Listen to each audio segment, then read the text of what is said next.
It's me. I'm Destiny. Hey, just a mine. Oh! Good. Alright, let's go.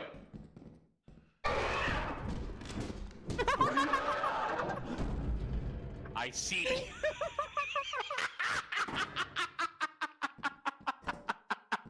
Did not think that that would be the first fire door. Smooth.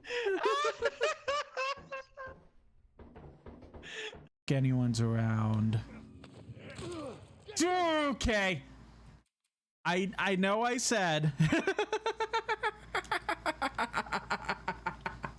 I know I said I won't make a big deal of restarting, but I'm gonna make an exception of that case. Like, I remember some things, but not everything. Okay, person, you might want to get out of your car because of this. You're staying? And you're even moving forward? All right, fair enough. So, you regret your decision, or?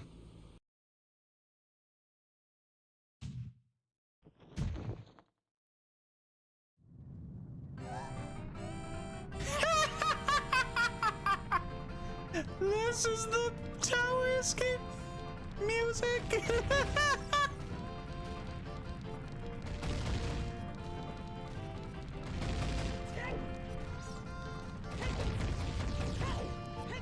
Oh my god, that's absolutely fantastic. You bitch. Oh no, no, no. No locker. No locker.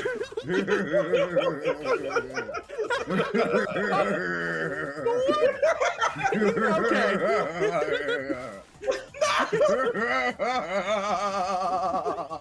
No. If you don't kill me before. There's an enemy in the door in front of you. Oh, trust me, I'm well aware.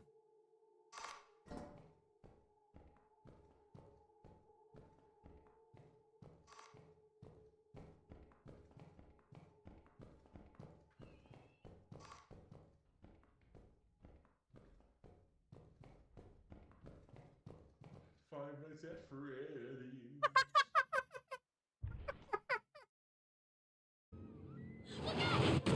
Ooh.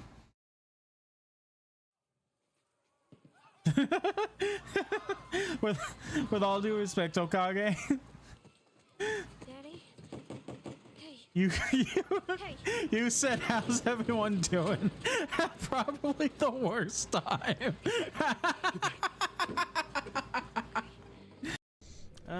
Good. No drop frames. Last stream, I streamed on Saturday and had a hell of a time. I had to switch back. I see.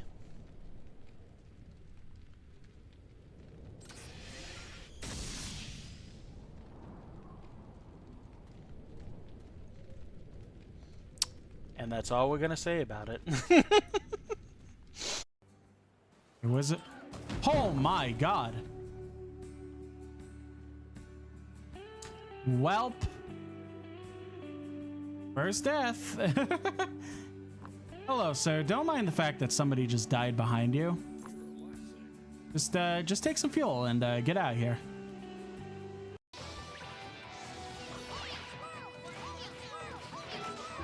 Gotta be right here.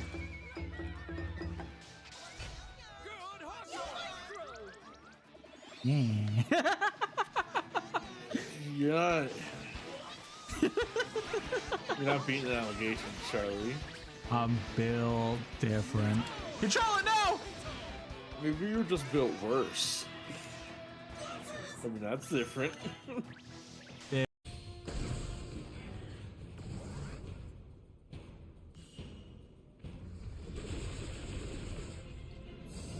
That's so dope. Oh, well, shit. I looked at chat and he got fucked up. Be vegan food. Enjoy, enjoy. Yeah, I love like Oreo is like my favorite like mix in like thing. Oh no. I love the weird like gel icing they use on ice. What the fuck's happening to your mouth? Oh God. There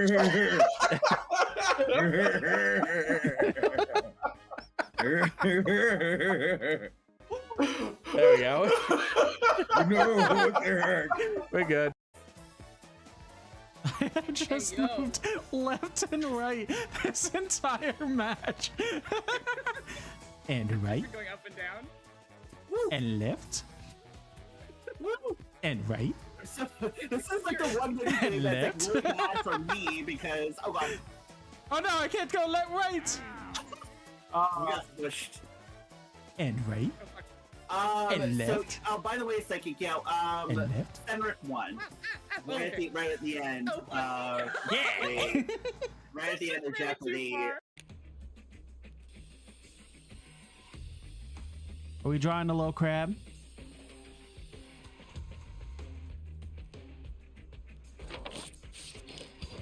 Oh, I piece was something crustacean, so. Oh, it's a crab monkey. Oh, crab money. A fucking idiot.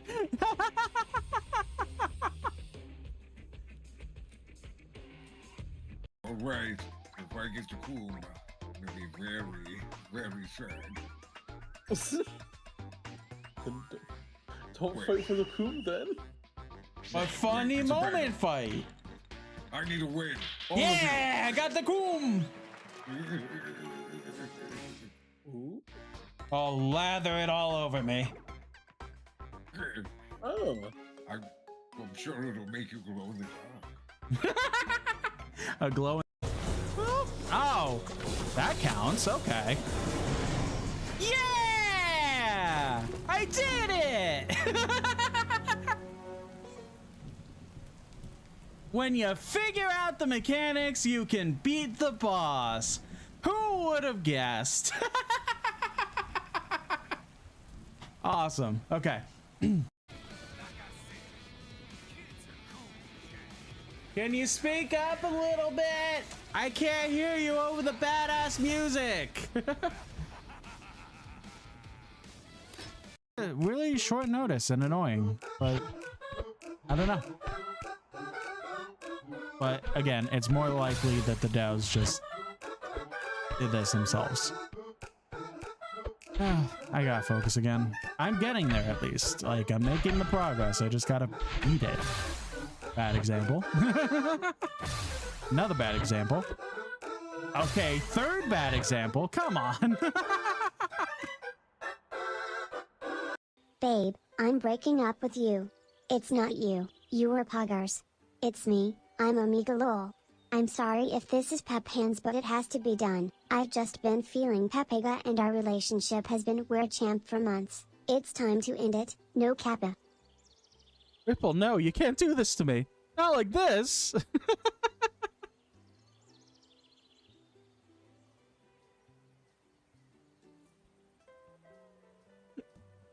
Ripple, I can't. We could talk about this. Oh no, he's going away. No, no.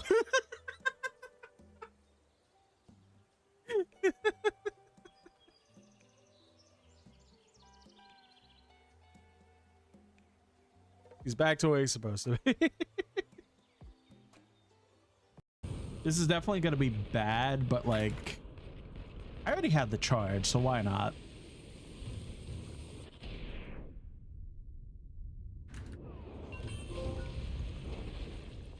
Destroy 5 cars in 5 seconds. Oh, I didn't know that was a trophy. That's interesting. And no one died. Good. Ignore that. Good evening, everyone. Up over here. Why am I encoding overloaded? Come on, man. Okay. We good? Might not be good. Let's see. Good evening, everyone. Sorry if the stream's a little buggy. Whew. Out of breath. Sorry about that. Okay, so good evening, everyone. I hope everyone is having a lovely Tuesday so far. Pretty much plan is today is that pee pee poo poo. Thank you, Chompy. I appreciate that. Plans today that we're just gonna continue ukulele. So yesterday we did Donkey Kong all day. Today we're just playing more ukulele. Tomorrow we'll be playing more ukulele. Friday we'll be doing more ukulele. Pretty much the rest of the week we're just doing ukulele. That's the plan, at least, unless I get burnt out and decide to play something else. But ukulele is the plan for now. Pretty much what's going on is that the second world that we did was a big ice level, and I feel like we pretty much did just about everything we can when it comes to that ice level. So we're pretty much moving on to the next world. The thing with ukulele is, I mentioned before that there's so much backtracking when it comes to getting abilities in later worlds that you might as well do everything that you possibly can for that moment and then not worry about backtracking unless you either A, absolutely need to, or B, pretty much just get all the abilities that you could really think of. So but yeah, that's pretty much the plan. Just playing ukulele for the night. Might be a shorter stream compared to the rest of them for the week because I'm dealing with a bit of a bad toothache, I'll be honest. But yeah, that's really all I can really think of. So I think we'll just get right into the game. Up over. All right, everything on YouTube and TikTok look good.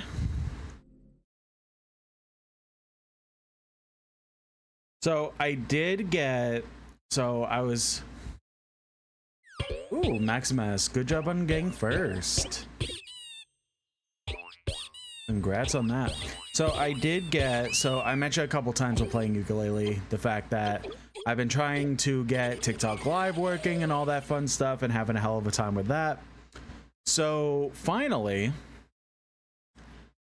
as of 20 minutes ago, I got notified that I was able to add OBS virtual camera to TikTok Live Studio, which is great. That's exactly what I wanted. Here's the issue. I still can't add a respective audio source that's just OBS to TikTok Live Studio. So I'm kind of stuck on that. So I was looking up a little bit more. There is something that I was able to find that essentially is like a double monitor thing. Like the whole reason I can't have the whole reason of audio being weird on OBS / TikTok Live Studio is the fact of, alright, we're just immediately gonna leave, is the fact that I need a virtual audio cable to even be able to get audio to TikTok in the first place. So there's that. And then right after that, basically needing to monitor all the audio to TikTok. So I can't hear any stream audio, basically. Like anything, any audio that's run through OBS, can't hear whatsoever. So I did find out that there was something that I could do that will essentially double monitor. Hello? My headphones turned off?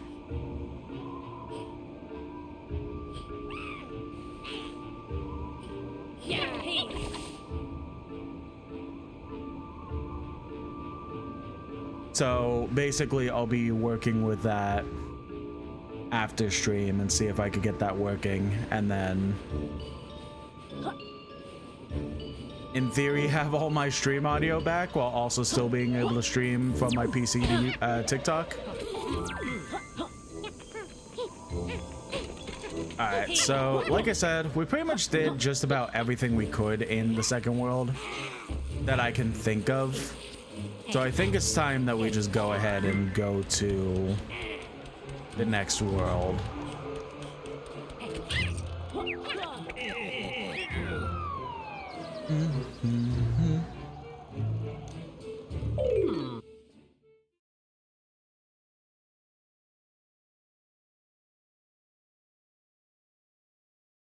Yeah, hopefully my room starts cooling down a little bit, because again, even though I have air conditioners at a certain temperature, it's not doing that temperature for whatever reason, so gotta love that, right? Oh yeah, this is one of the first shortcuts we get. So that's kind of the good thing, is that a lot of things will essentially lead back into each other. That's the good part about this game, because so many of it will lead to, hey, I need to get from World 1 to like World 4. And then you essentially have ways of doing that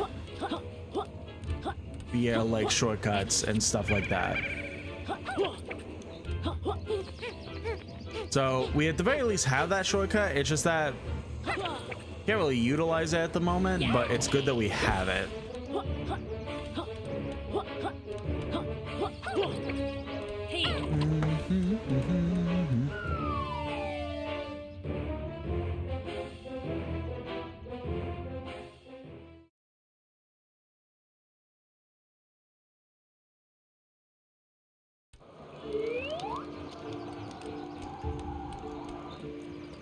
Honestly, I think the main thing for the temperature is just that it's so hot outside that it's just not translating well to the stuff in-house. So once it starts cooling down a little bit, I think we'll be all good. Alright, World 3. Oh yeah, this room. I remember this room being annoying.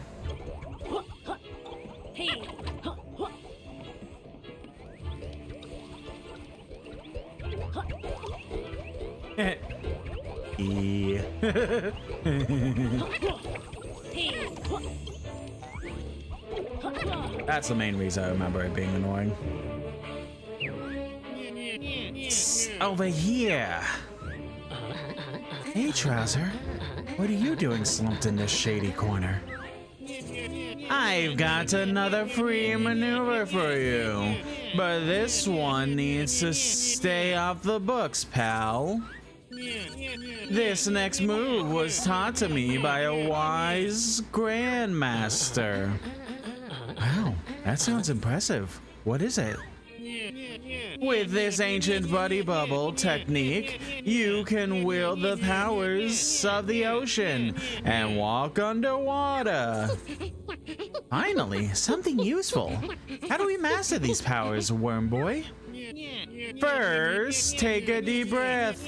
Then, when underwater, push R2 to release your gulp as a piping hot water bubble.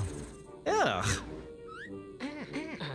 Is there a more, socially acceptable method for walking underwater, Trouser? Not for free, there isn't. Why don't you try out your new move in that aquarium over there?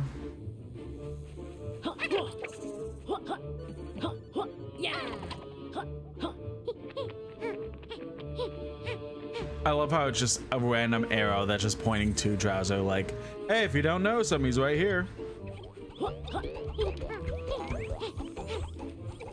How did I get in here again? But I don't think... I think there's something specific I need to do. Oh, wait, no, it's here.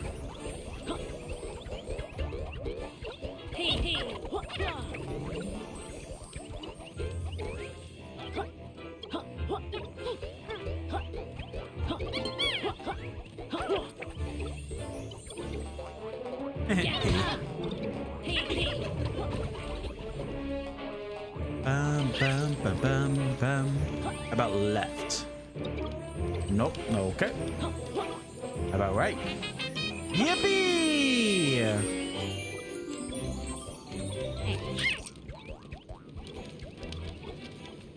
Alright, I think that was the only thing in there.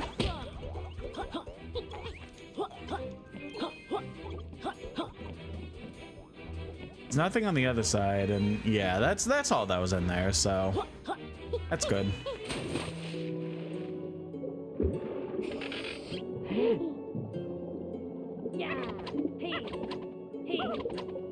I wonder if this is the move that I'm intended to use in like the first world, where that random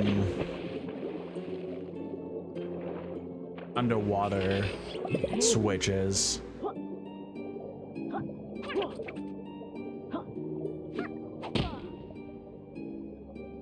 Oh, sure looks like it.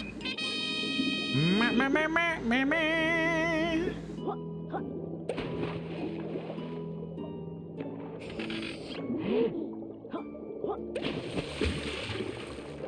What a wild power up though. Essentially being told, hey, just fart and you'll pretty much get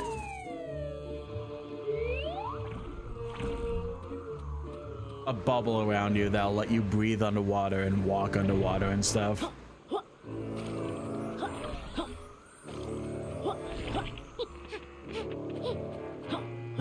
Was there anything particularly down there?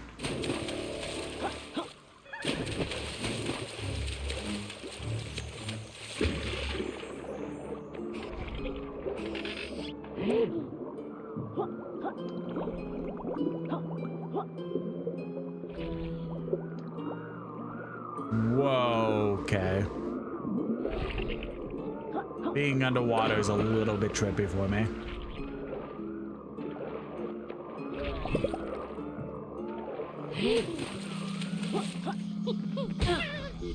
That's fair. Hello? Ow. I don't think it's supposed to be over here yet. I was thinking of crowdfunding a new canteen. What do you think? Is this World 3? I forgot.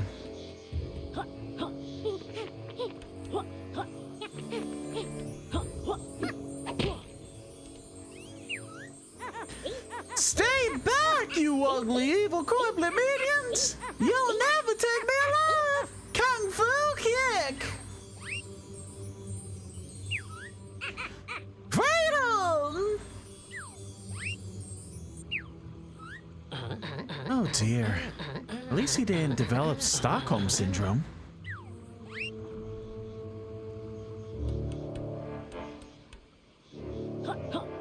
Sorry, I didn't even press the switch. I just kind of pressed next to it and then boom.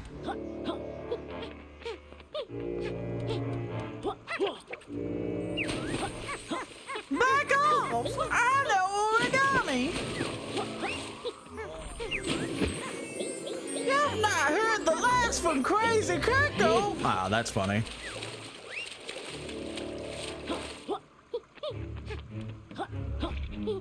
Playing Festival and I gotta say Emperor Palpatine playing Skrillex is insane. Yeah, that sounds insane.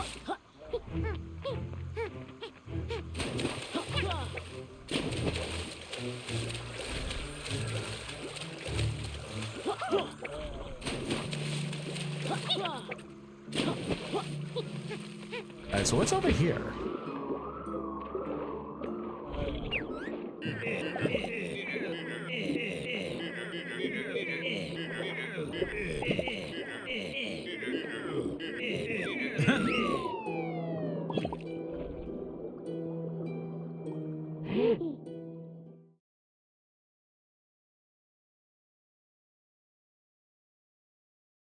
What is it? I mean, maybe it's a shortcut? Another shortcut?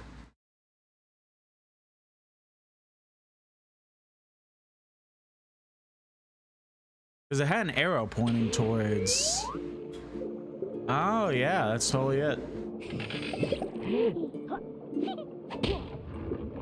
Oh, yeah. I remember this place. Yeah, alright. So yeah, you pretty much start getting a bunch of shortcuts towards the main world, which really does help the monotony a bit. Like I said before, like there's definitely monotony having to backtrack so much, but they kind of make it better because of the fact that they start giving you so many shortcuts to the main lobby.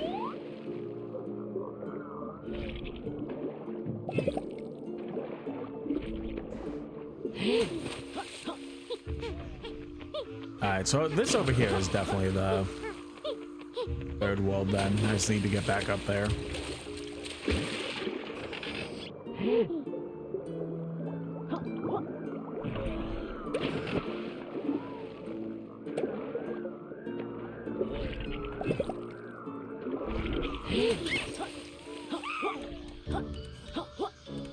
Oh yeah, this is like the spooky level, the Halloween level.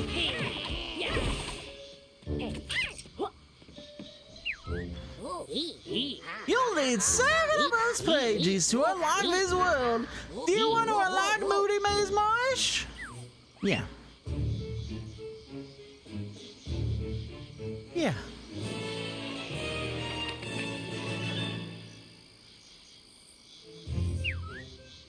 Remember, you can choose to expand this world once you've found 8 pages. Just stand on the Grand Dome switch when you're ready. You remember, Goldie. Extra scenery, more annoying characters to help.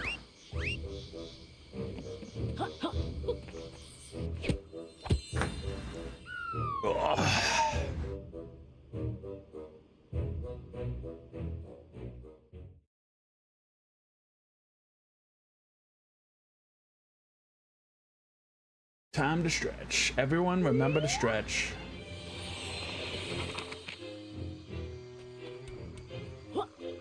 Oh, I wonder if we're gonna get the ability pertaining to that thing up there in this world. Sounds like a real mystery.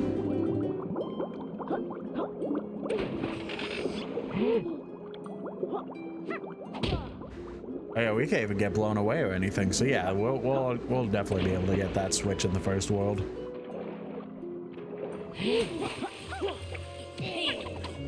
Which I feel like walking underwater is kind of what we needed to continue in the second world. I'll be completely honest with you.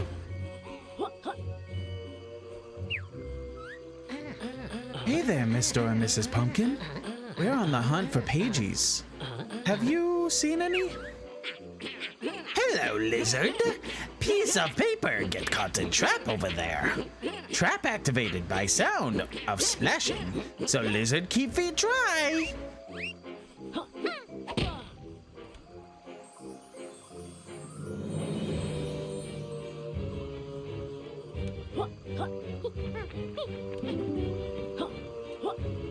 Damn, even that. All right.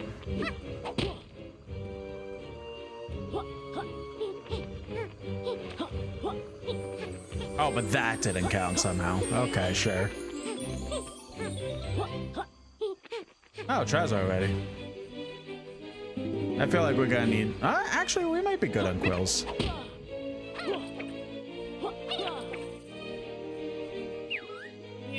Welcome, friends. How lovely to see you. All right, sausage features. The feds haven't caught up with you yet, then. I've been thinking about launching a trouser packed and drone deliveries business. New moves delivered right to your doorstep, along with an expert instruction video by myself. What do you think? I wouldn't trust you to deliver my takeaway. Super! Great to have your support. Now, why don't you have a look at what's in stock?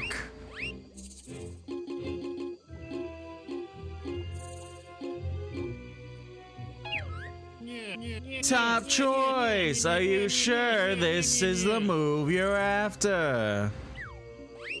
I decided to change Trouser's voice. This next move won me 3 consecutive sales Snake of the Year rewards. How does a move win you a sales award? Unless it's rubbish and you managed to shift it? They must have recognized my meticulous technique. Ridiculous physique, more like. Really? Go on, Trouser. What do you have for us? With Lizard Lash, our lizard friend will be able to attach to special grapple points by facing towards them and pressing circle. You can launch across gaps attached to scenery and more. Sounds great. We'll come back if we need a reminder. And 2% off. So, oh no, explosion. This next move is a bit naughty. Don't use near glass. With Sonar Explosion, you can emit a devastating sonic boom to stun all nearby enemies. Sounds decent. I'm cautiously optimistic this won't be rubbish. How does it work then, Wormy?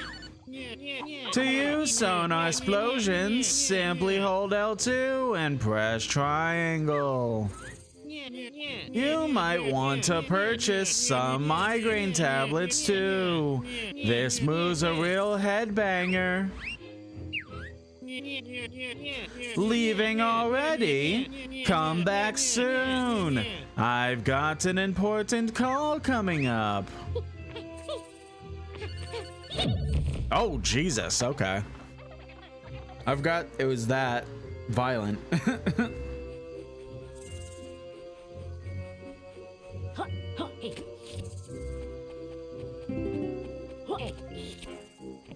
I kind of remember this world being like fine, but also it being annoying. So I guess we'll kind of see. I don't remember fully. I think we're getting to the point of the game where I'm kind of remembering it less and less. Because I did kind of try to play this game again after the save wipe. Yeah, it's fair. After the save wipe, I did try to play this game again. But I definitely didn't make it really past the second world each try. So it's like, I remember it, but only very vaguely because I haven't played it since the original playthrough on before the hard drive wipe.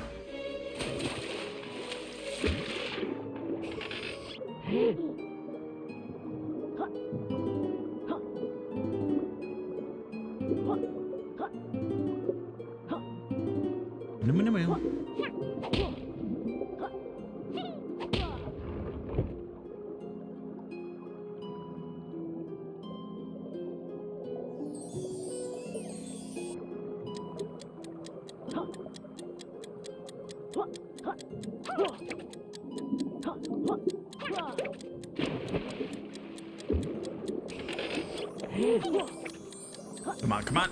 Ha! Almost messed it up.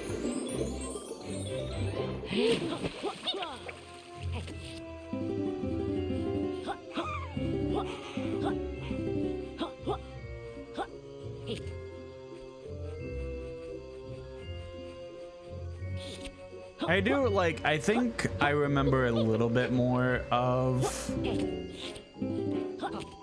the second world because I know that that was the world that Playtonic kind of used as a way to show the improvements in the remake. Because they sent a demo to a bunch of streamers and YouTubers that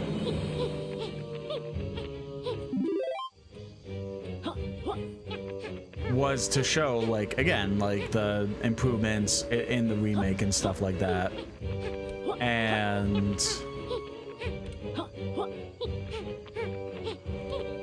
so I remember watching a few videos of it, and again, it was just the second level, but with the enhancements of the remake and stuff like that. So I think that's a little bit also fresh in my memory, comparatively.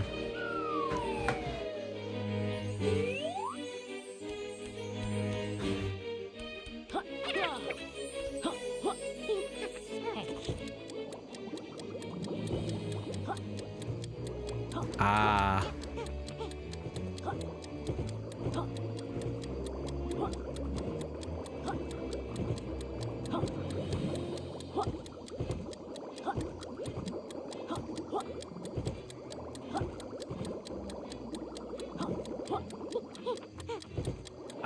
almost.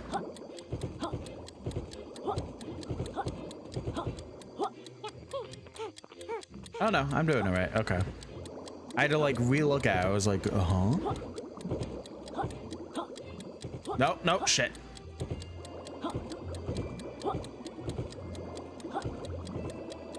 There we go. All right, we did it. Perfect.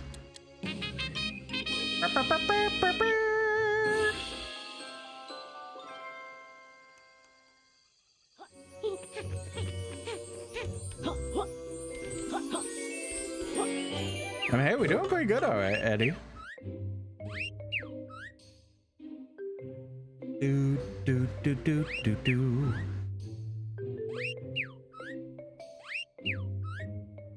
Yeah, we already have 4 pages in this world. Nice.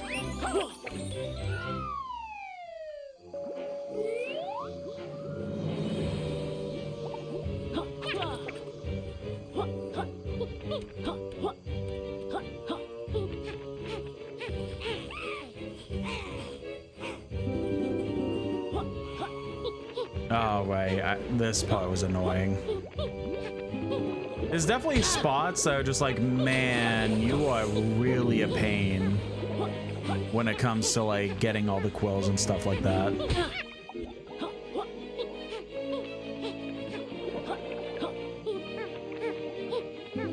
It's like Frogger. It's like Frogger.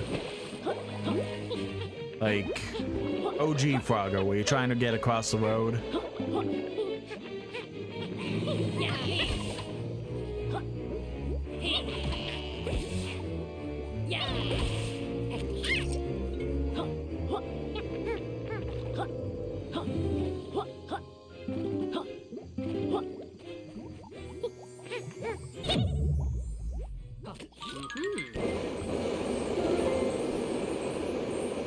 Burn the rope! Burn the rope!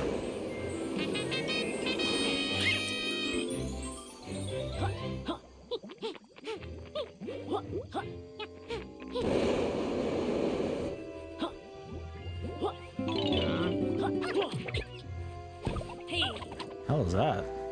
A shopping cart?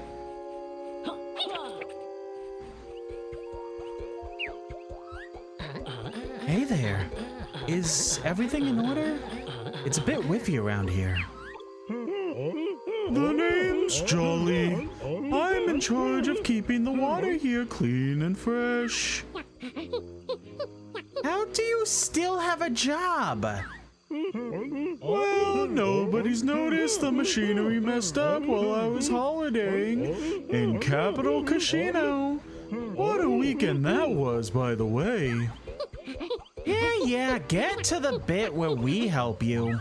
I need to get all the switches up there pressed to restart the water filter. My wheels ain't what they used to be. Can you help me out with the switches? You'll need to start with the one next to me here. I'll help you out, Jolly. Great stuff. I've got this bit of paper I fished out the clog pipe yous can have as a reward. There's some other stuff stuck to it too. You could keep that. Thanks. Oh, there's the arcade machine.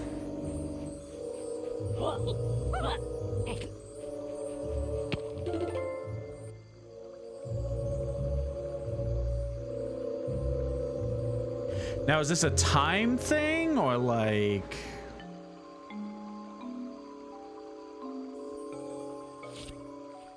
Are we pretty much good to like take as long as we need? That's gonna be the main question. Well, I should have figured.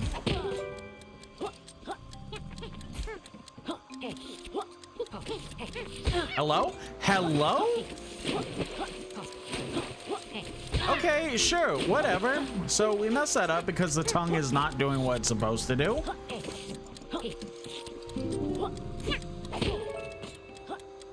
Yeah, that's kind of bullshit. All right. What? What is happening? Hello? What bullshit was that?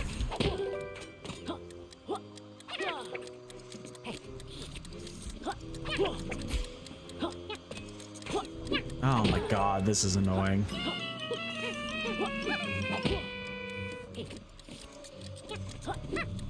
Okay, I guess we can't be anywhere close to the tongue spots. We have to be as far as we can be, I guess. The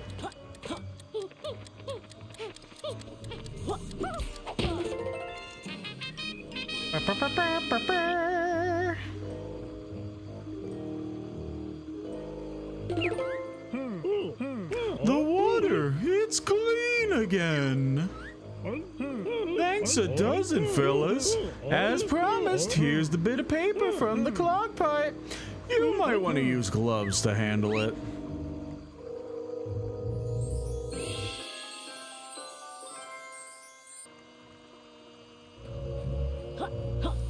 God. There's no reason it should have been that difficult.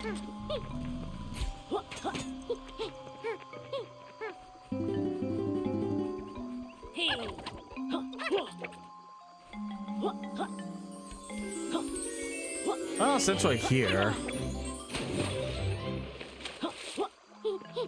might as well do the arcade real quick, and that'll probably be close to enough time to where we put the bird to bed. As we get a couple more quills, and maybe some butterflies. Maybe some butterflies.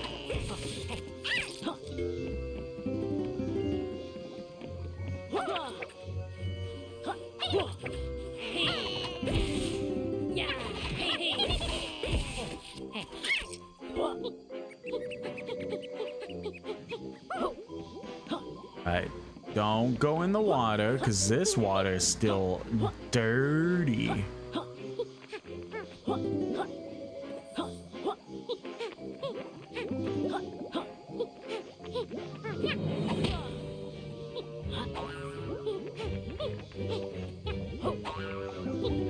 There we go.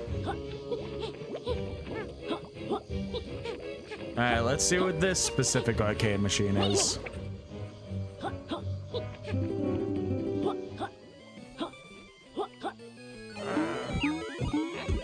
Hello, my name's Rextro, and I'm here to show Amazing Arcade.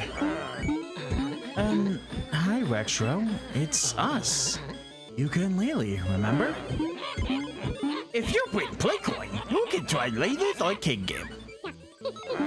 These old game characters don't have very long memories, do they, Yuka? Well, at least he's not crashed yet. Rather cool. I see your friends have Playcoin. Please approve Arcade and protects if you beat Gamer, she'll give special prize.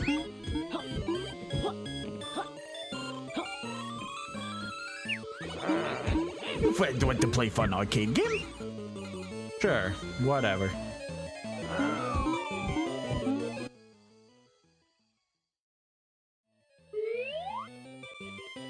Two-minute game, defeat corporates, grab power-ups, get the high scores. Swamp is under attack by bad guys. Only radical drones can defend area by beating corporates. I should have looked at controls, but I think I very briefly saw.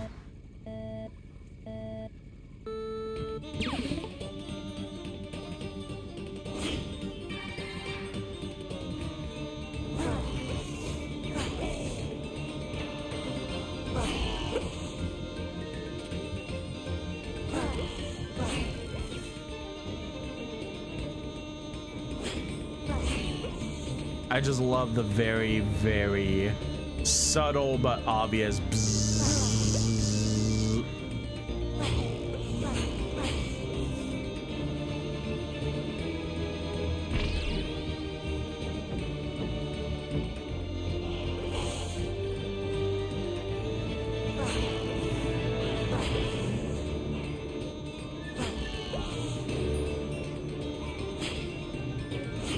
Hello?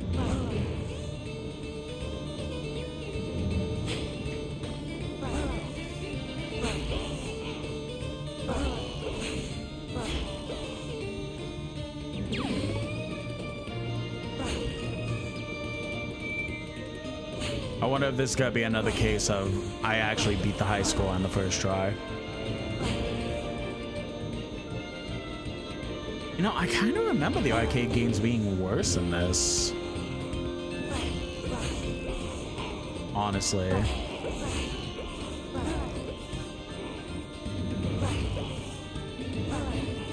Like, I definitely played this when I was an adult, so it's definitely not a, oh, I just got better with age in video games.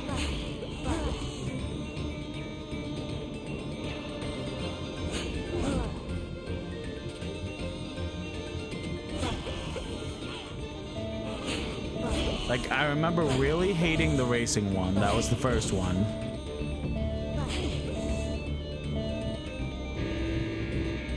But, like, the one in the ice world wasn't bad. This one's not bad. Like, I think I had, like, wow, that was one of the best arcade performances ever.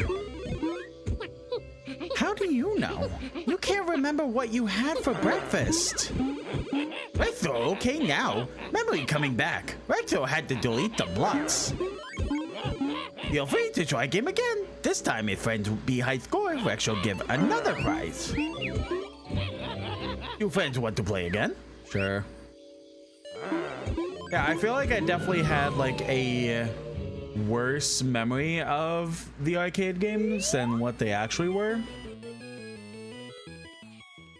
Oh yeah, we beat that first try, so I kind of wish that if we beat high score first try that we only have to play arcade games once, but not the biggest deal.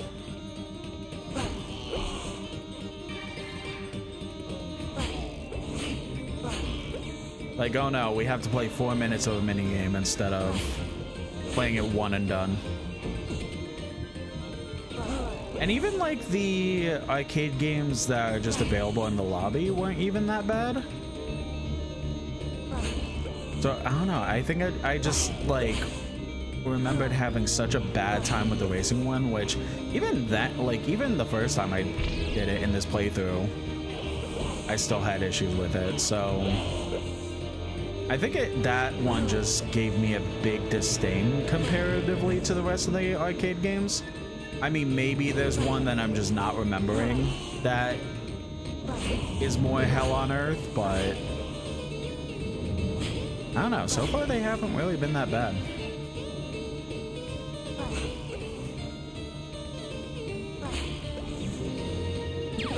Granted, so far, all the ones in the lobby were just kind of there to be there.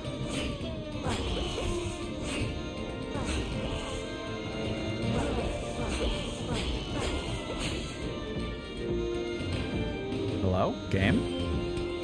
Game? Oh, I have stamina. I didn't even put that together for the minigame. I really was just like going.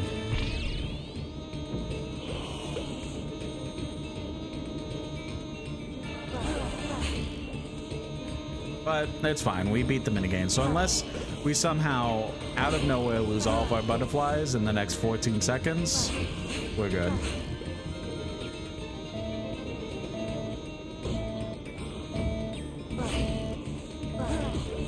There we go.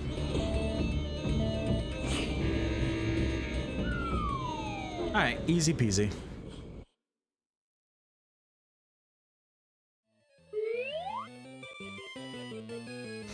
Hello, Q Kitty in the YouTube chat.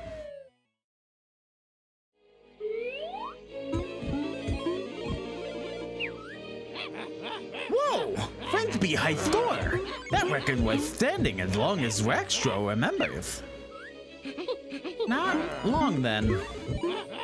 Please, take Raxtro's reward. Friends want to play again? No, we're good. Thank you though, Raxtro, but I'm good. I have to check up on the tonics, cause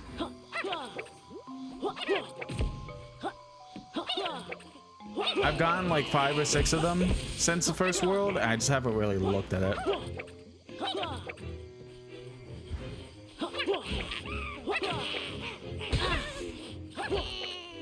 What's in here?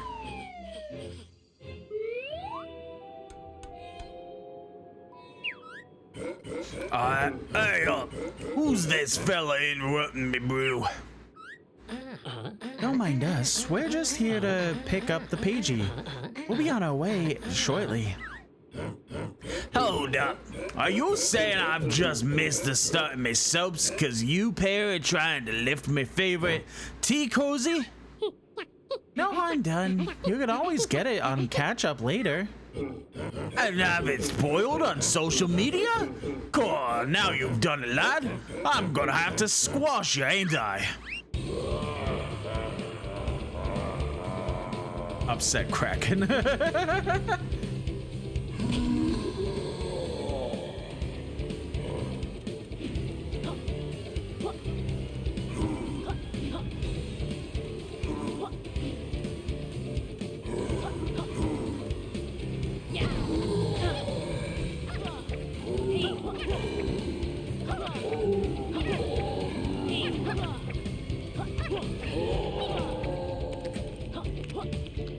That wasn't so bad.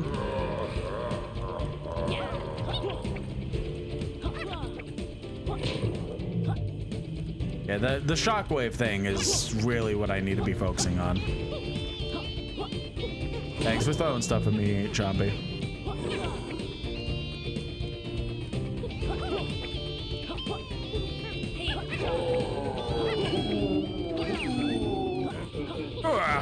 After I squash you, I'm gonna use your remains to stir me blue. I don't know what accent I'm trying to go with this by this point. I'm just kind of talking.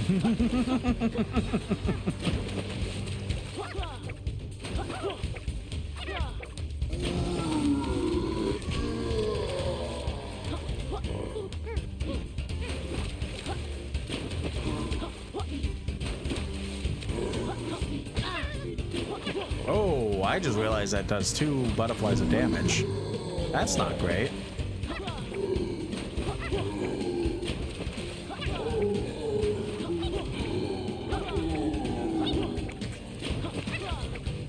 Alright, these slippery water is also very much not great. Oh, this is like actually swimming. I thought it was just like very slippery. No, it's like actually swimming.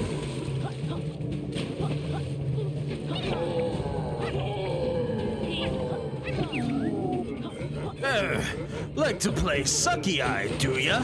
Well, I'm the swamp champ. Yeah, I guess he is, because he just fucked me up. Time is it? Alright, 7 more minutes. We can try this again.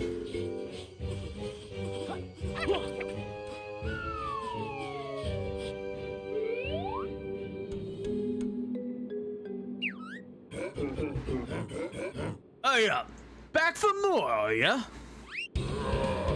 Epic Palpatine playing the Power Rangers theme is something. Hell yeah.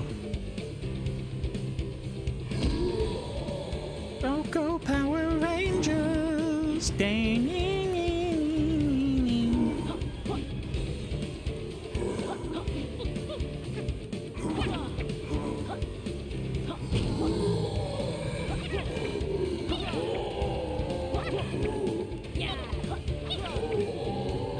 Oh, okay. I think I get that. The smallest one takes 1 hit. The second one, the medium one takes 2 hits. And the big eye takes 3 hits. Okay. At least I think that's what's happening.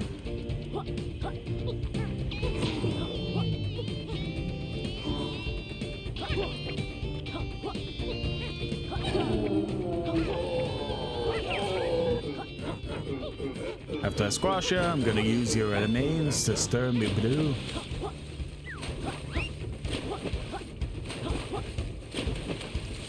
It's like I'm trying to do like a Scottish accent, but like Groundskeeper Willie type Scottish. But I don't think I'm really doing well in that.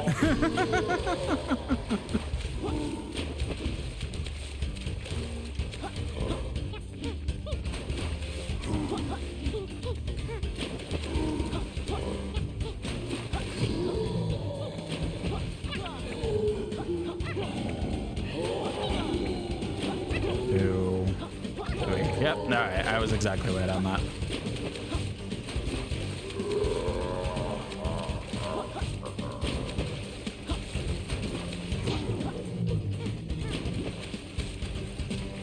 And then this will do it 2 times, then I hit the second die.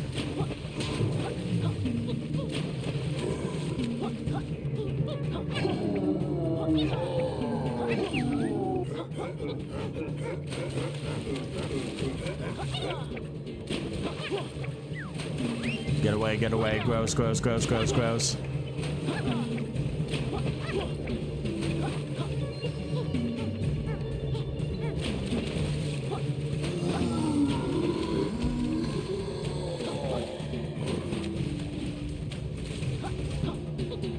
I've seen enough of a certain kind of content to know where this is going.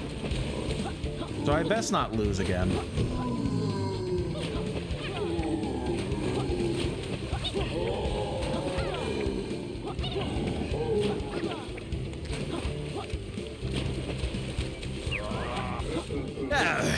Come and have a go if you think you're hot enough. That's the thing. That's the thing that Grant Kirkhope said once. Ew!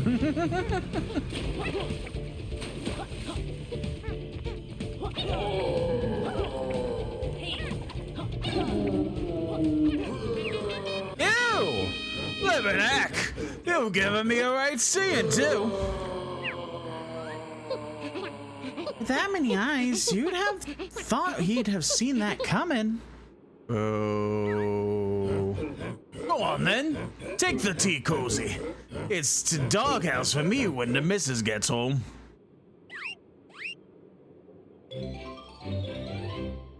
Don't tell me. Oh no, I just walked. Oh, okay. We just walked into this guy's home, made him essentially like lose an eye, and then he just locks us out. That's actually pretty funny. All right, well, since it's just about 7:30, it is about that time. So this is the part of the stream where I go ahead and put my little beautiful baby bird to bed. So this part of the stream where I implore everyone to go ahead and stand, stretch, use the bathroom, grab a snack, grab a drink, do all the above if you so choose. I'm gonna go ahead and do some of those things myself, and I'll be back in about 5-10 minutes. So see you in a few.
Alrighty. Let us go ahead and continue. I think maybe another hour, maybe hour and a half, I'll go. Like I said, tonight wasn't gonna be the longest stream because of pain, so. Oh, what up, Kratos?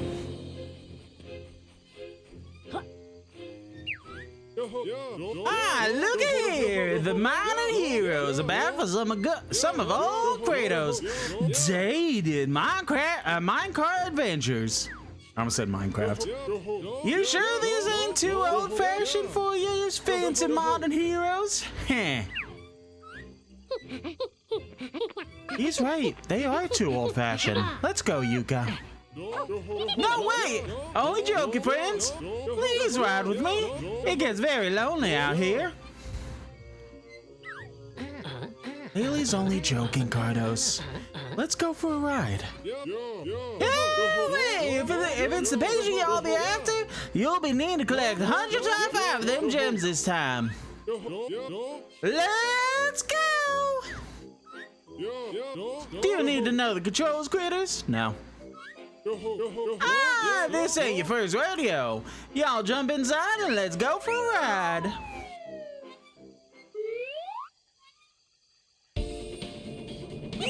Now, something I do distinctly remember is how annoying Cardo's sections got.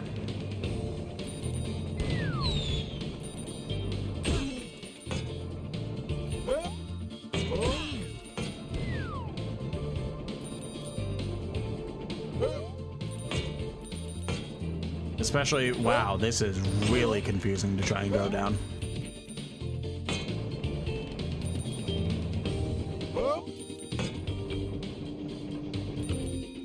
What? Bullshit, that's what I've gotten.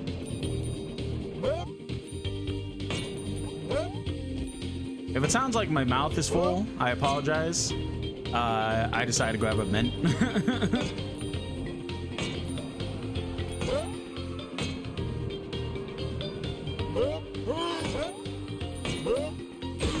Yeah, fair. I don't think we're getting the 125, I'll be honest with you.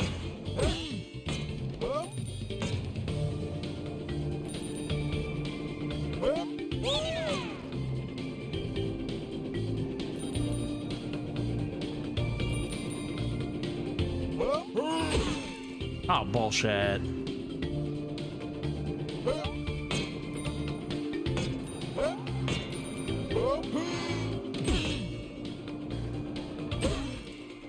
Man.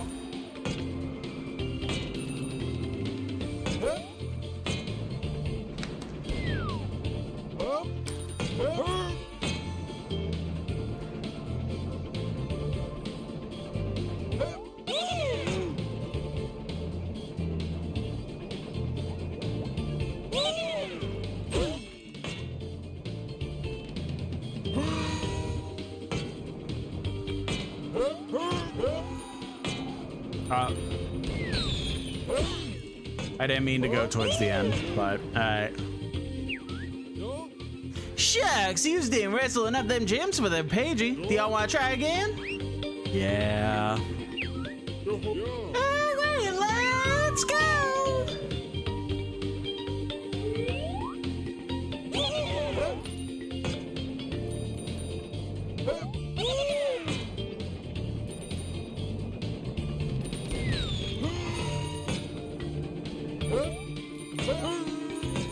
Nice, nice. What? Aw, man.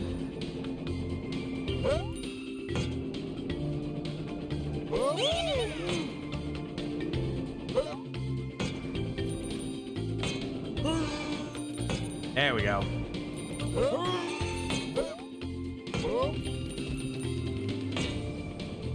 Well, this one so far is going a lot better.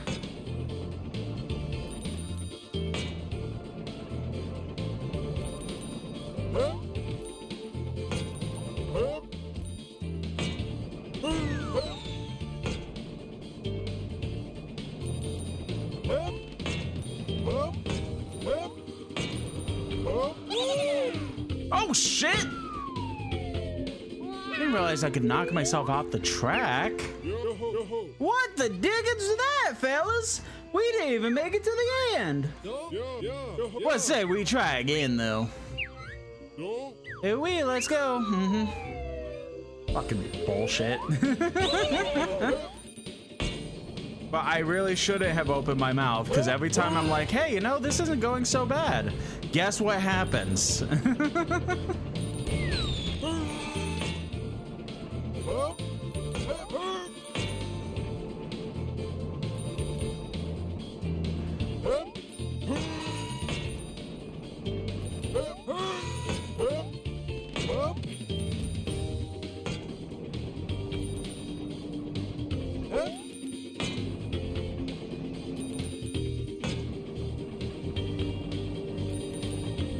And bounce. Bounce on it.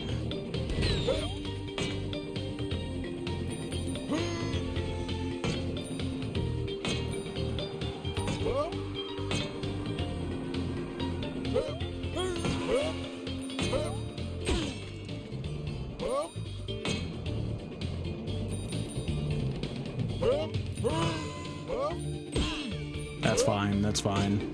As long as we get 125, we'll be in the clear.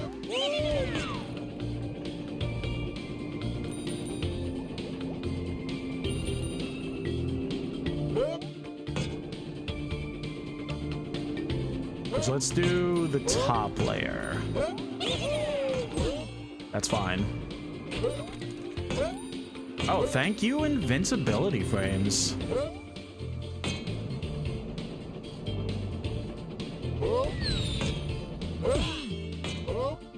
Didn't even realize I really had invincibility frames on Kartos.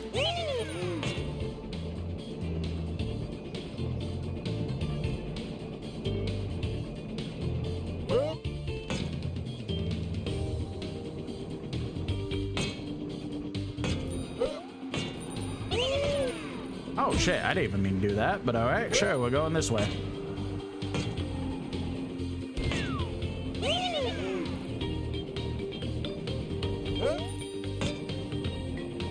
Alright, well, unless we get knocked off the track or take a lot of damage, we have the 125, so we're good.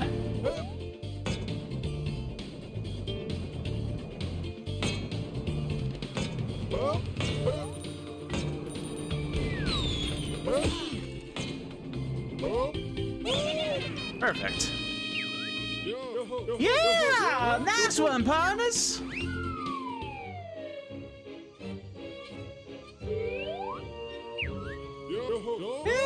That there ranks among my 5 best rides this decade. Of course, the extravagant scenery was totally unnecessary. Goodness knows how much memory they wasted on that. Yes, a real waste. We better run now, Kartos. Lots of, stuff to do. You hurry back now. It makes a nice change to have somebody to talk to. Nobody ever visits.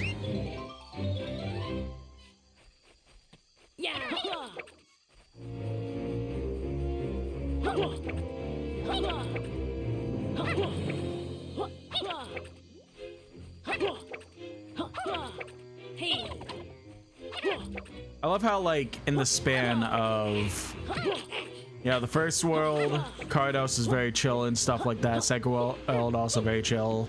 To the third world of, I'm so lonely. Won't people be my friends? Who cares if I'm old school nowadays? Like, that was like 0 to 100 real quick type of deal.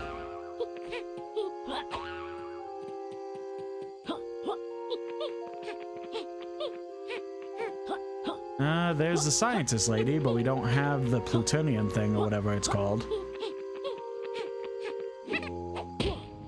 So we can't transform yet. I don't remember the transformation for this world. I remember the plant from the first world, kind of. I I didn't actually. Yeah, I didn't remember the transformation in the second world at all either. The snowplow.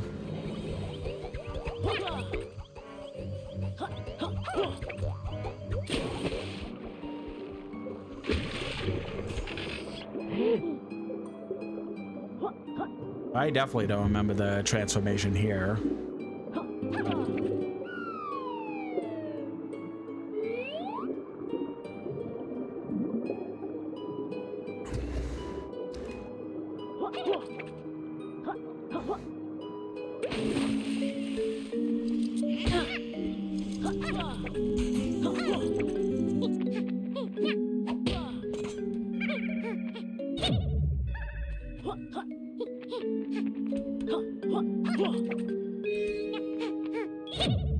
Ah, okay.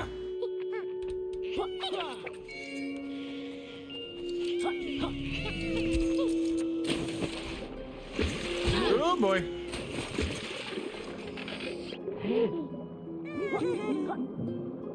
Oh. Hello, ghost.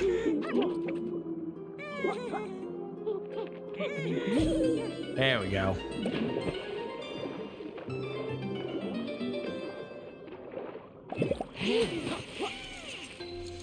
I wonder if this could be a spot that I specifically need an ability to get to. I still don't know how to really kill these, like, bee things. Oh.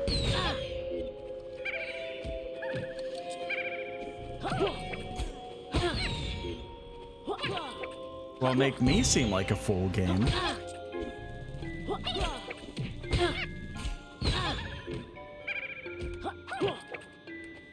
I guess you just really, okay, cool. I guess you just really have to hit their, like, top side. I guess I've been only hitting their bottom side, which has been killing me. It's dumb. I mean, it makes sense, but it's dumb.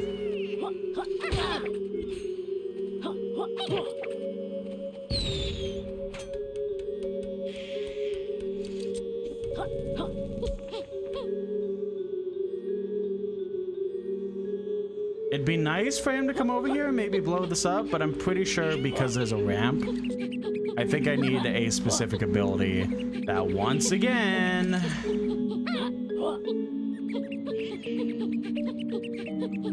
we have to backtrack once we get it from another world.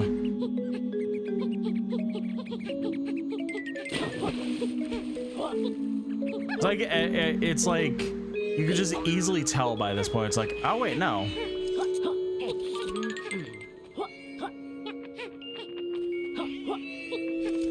This should blow it up, right? What do you mean, no?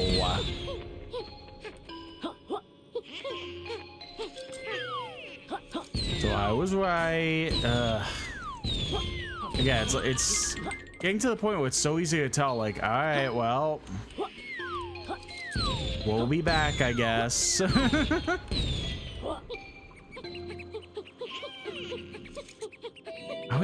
I guess the only thing I would understand is like blowing these guys up.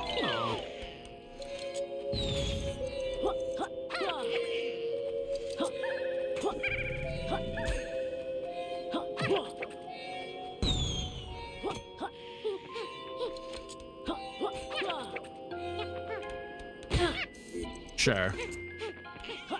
I mean, maybe if I kill all these guys.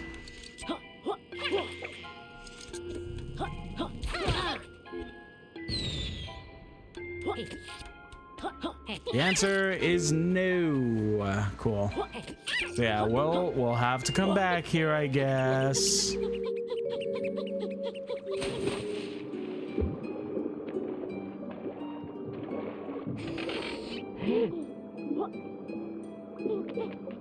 Yeah, that's like really the only buzz killer in this game is like, and like I understand people had this grievance when they made Banjo-Tooie too. But like, I don't know, it just like Banjo-Tooie was annoying with it, but like it didn't feel this bad. That was like, especially with like abilities that you 100% feel like, oh, this should 100% work, and then you try to use those abilities.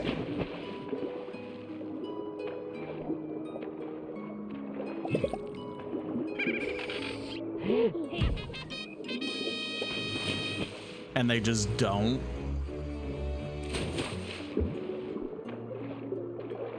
Ooh, maybe the transformation will be something that we could use to do that whole thing. That'd be neat, right?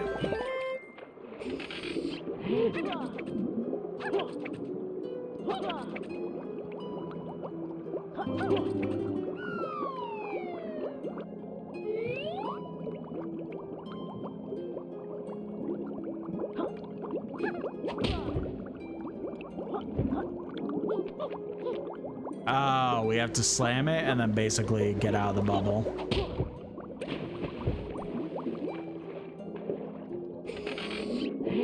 Or maybe I just stand on it and then just let it go once it rises to the top.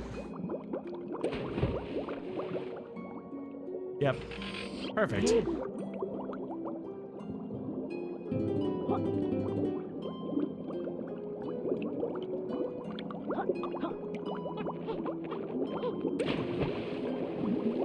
Okay, swim up, swim up, swim up.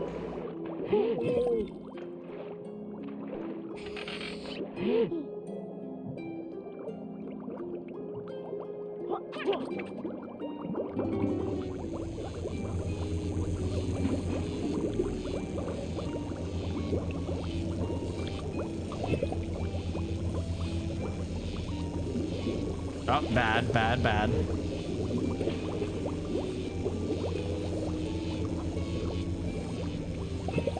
Well, at the very least, we essentially have infinite air because of this ability.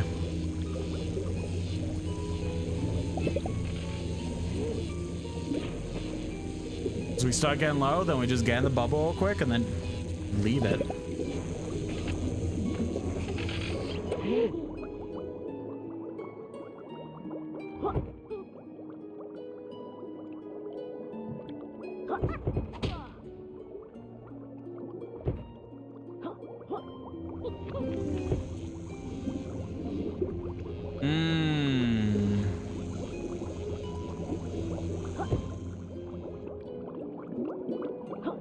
Interesting, okay.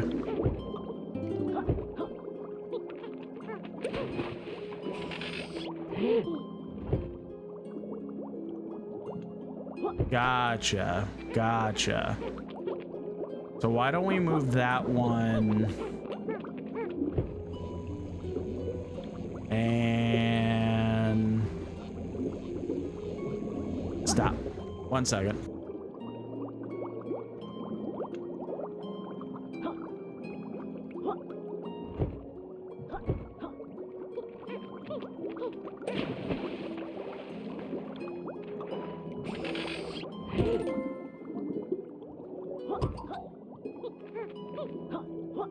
Oh, well, that doesn't really... Okay. Wait. Should inspect the whole room before anything.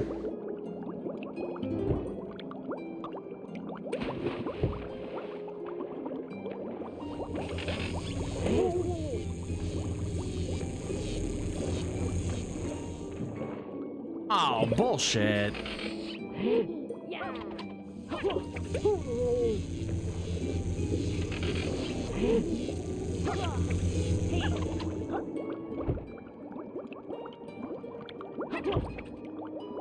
Like, I could have easily went through that.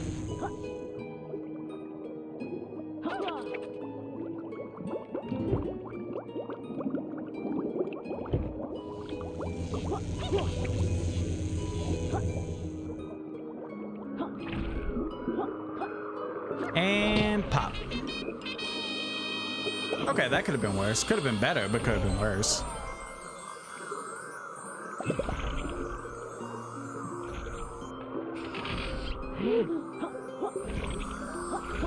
Not a fan of the sounds of those jellyfish.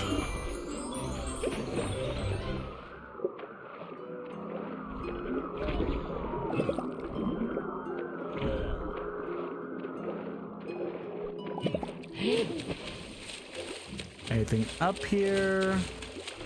Doesn't really look like it. All right.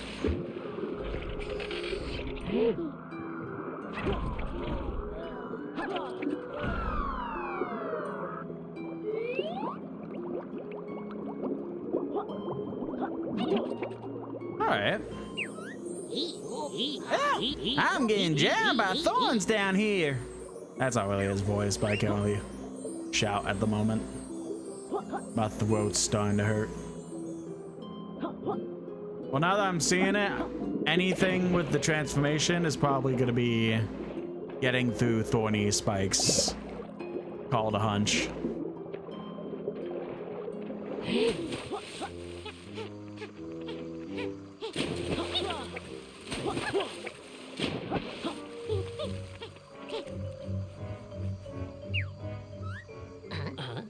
What have you got for us this time, Duck? Oh, hello there. I wasn't expecting you. It's a shame we have to cross paths in such a damp and smelly place. I thought you'd feel right at home here amongst the reeds. That reminds me, I have a very special transformation prepared. This next form is even too powerful for that dummy Dr. Quack to comprehend. We're ready, Doc. We found your molecule already. Great! Step onto the transformation plate and press X to start the DN ray.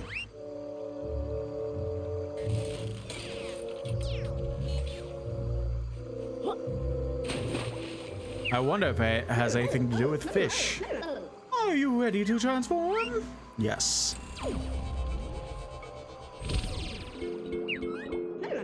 Magnificent! That's my kind of transformation. To control the shoal, use L, X, and L2 to swim and attack. Oh, we're piranhas.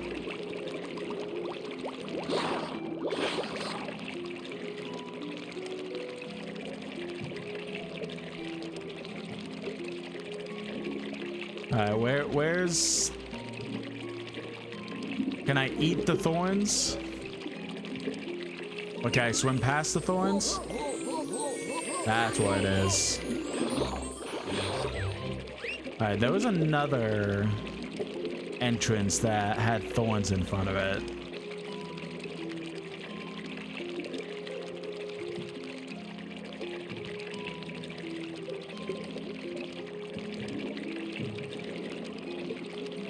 There it is.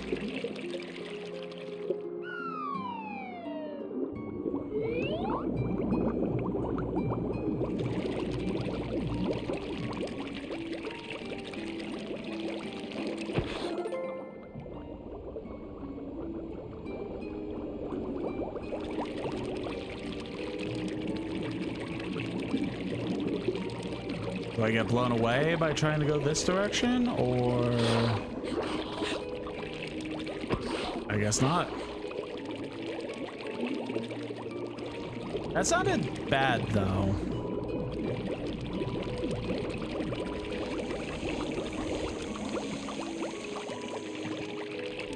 Maybe that bad sound, the doo-doo-doo, maybe that was to be like, hey, this wasn't the right switch to go after. So nothing really happened when I hit it, so...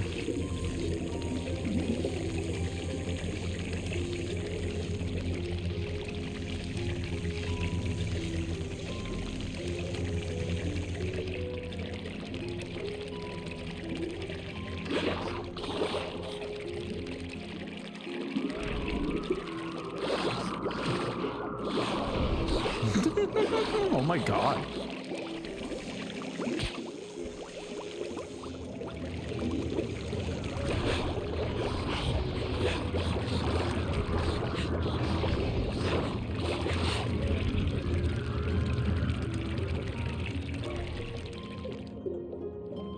Alright, go back up. Well, at the very least, hey. We're gonna have a transformation that actually gets us more than one AG.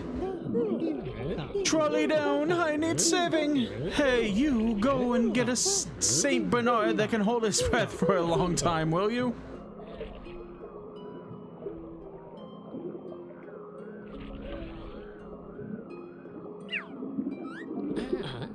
How did this happen? A subaquatic trash collector like me knows the job comes with inherent danger, but falling bone piles took even me by surprise. Now I'm done for. Don't worry. We'll have you out from under those bones in a jiffy.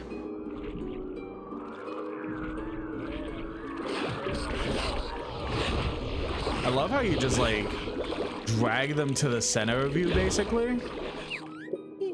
Oh, that's better. Here, have some paper rubbish I found earlier. Slightly soiled, but one heroic trolley's trash is another adventurer's treasure, so they say. Cool. That's just what we were hoping for.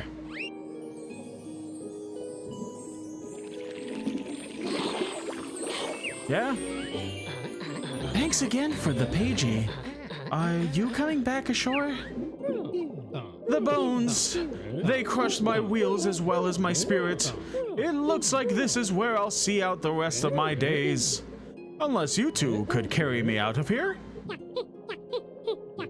Sorry, we don't speak trolley. Let's go, Yuka. He'll figure a way out.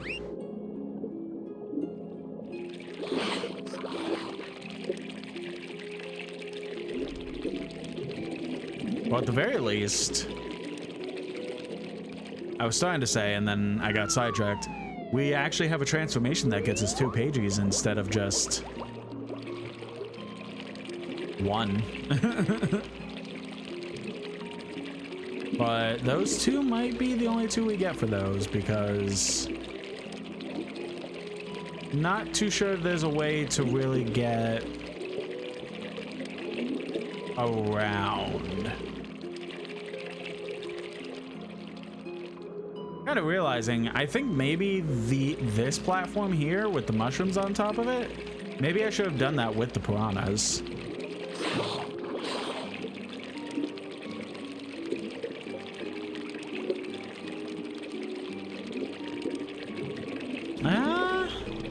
Yeah, no, doesn't look like there's much of anything around, so maybe if I didn't scuff it, maybe it would have been 3 pages these piranhas would have gotten me, but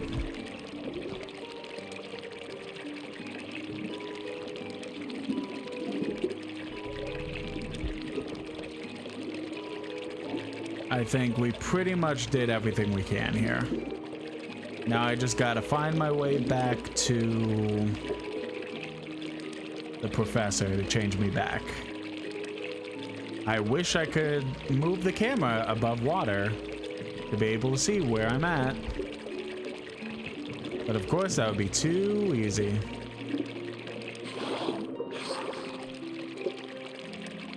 Oh, here it is. Oh, okay. Never mind. I could just manually do that, I guess.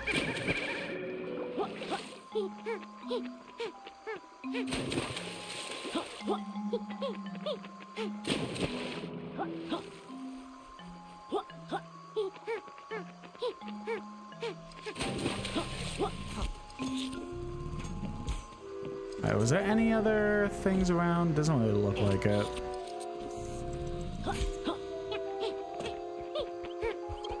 Let's see, view totals. 13 out of 25 isn't bad.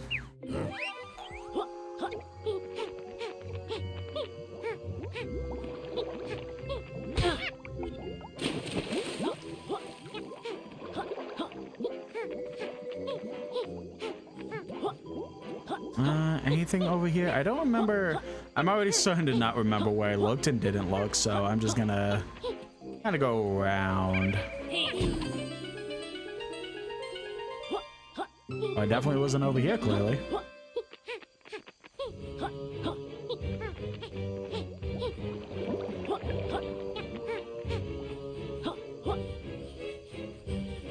Get rid of that, get rid of that. Boom, boom.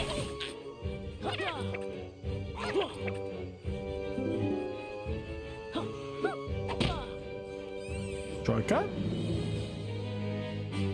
Shortcut. Nice. We love shortcuts in this house.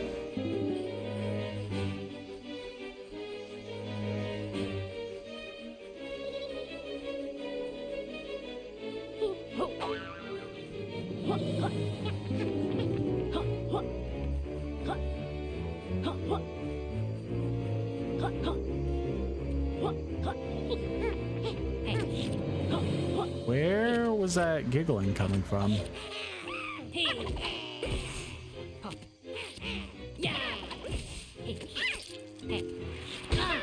Sure.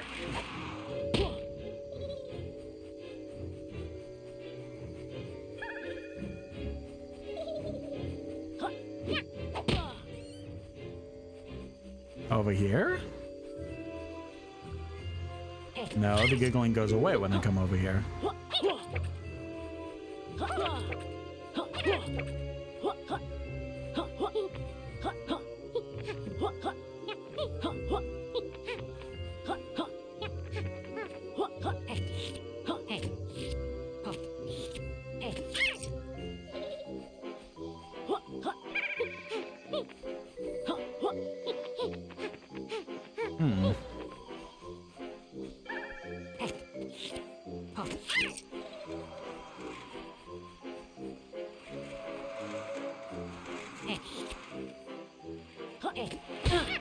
Come on, come on.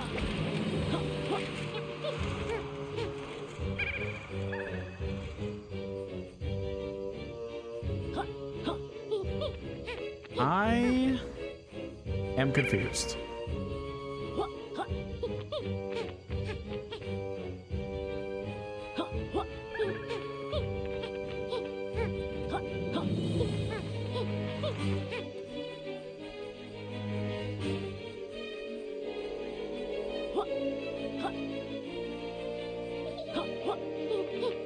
It's around here. There it is. You silly ghost. Kind of got it was invisible. Won't lie.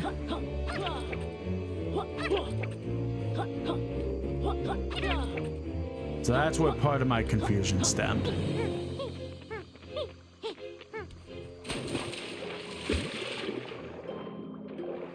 I know, we did this part, we did this part.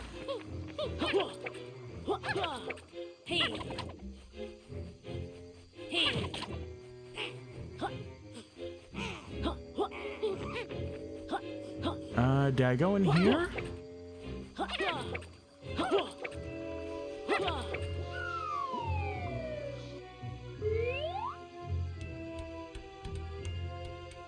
Yes. Alright, maybe it's that point we gotta expand the world already.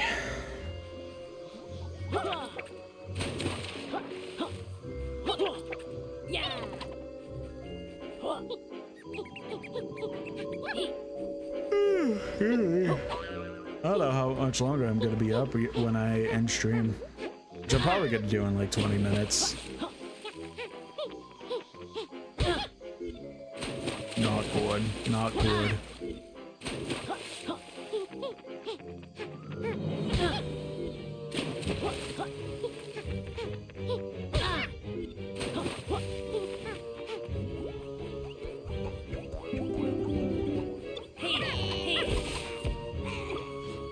Definitely didn't intend to do that, but you know how it goes.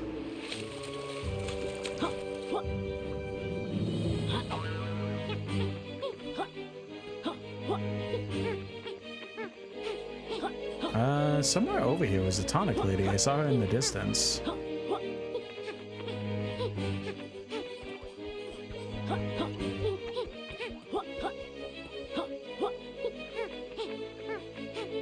We should go. Tonic lady? I wanted to see your tonics.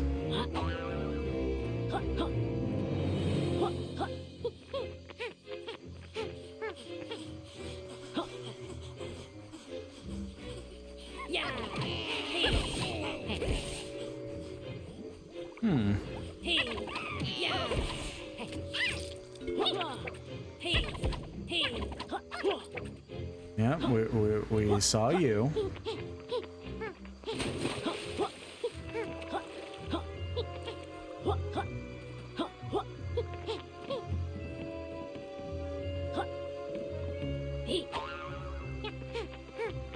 There she is.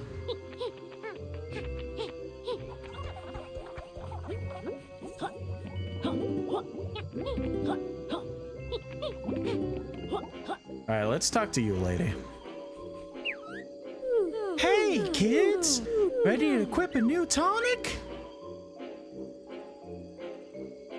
Gain 1 butterfly slot, sure. Power meter regenerates. Oh, right, we can only have 1 at a time. Collect quills with Euchre's lizard lash. Is that the...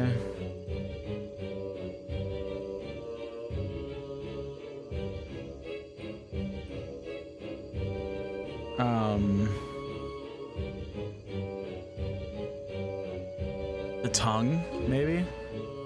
Since when rare items are near, and of course 64-bit. No fall damage when falling, maybe. Roll moves. Oh, shit! Welcome, Raiders! Hello, Raiders. Book Slap, thank you so much for... Andy! Welcome, Raiders! Both of you, thank you very much for the raid. I appreciate you New both. follower! Thank you so much. Hello, Raiders. My name, for those who are seeing me for the first time, my name is Lady Chuckleton. I'm a trans variety VTuber who plays a variety of games. My main shtick is that I go ahead and play a...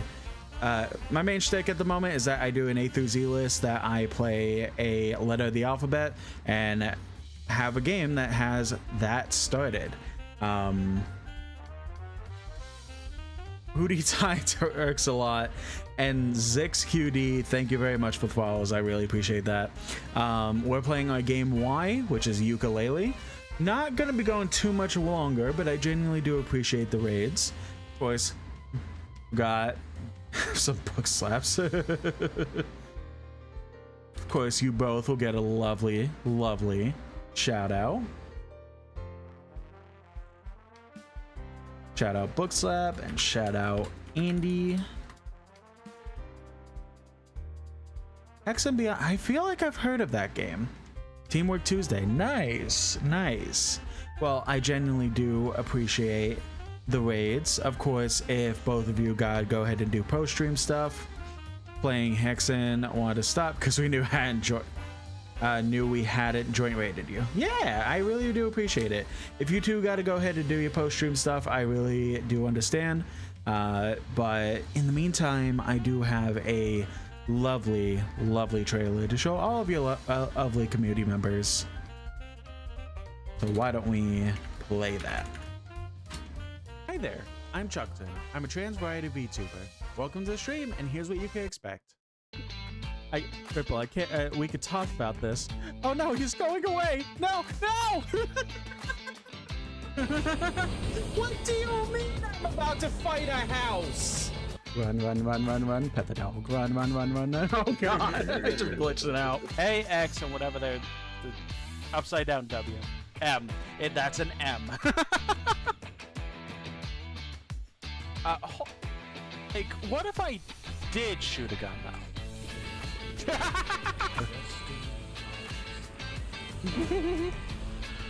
It's me. I'm Destiny. I love the weird like gel icing they use on ice. What the fuck's happening to your mouth? Oh, whose dead man is this?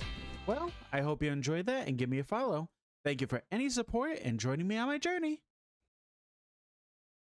Alrighty. Andy Book Slap, again, I really do appreciate the raids. And yes, again, if any of you lovely individuals would want to follow me, I really would appreciate it. Before the end of the year, I am trying to hit 400 followers, so really, really would appreciate that love. But in the meantime, regardless, we're gonna go ahead and get back to the game. Pet the dog, yeah. Run, run, run, pet the dog. Run, run, run. I still love that clip. The Among Us dog pets, actually. Oh, that's cute. Have a plush of that dog. Oh, that's adorable, actually. I love that.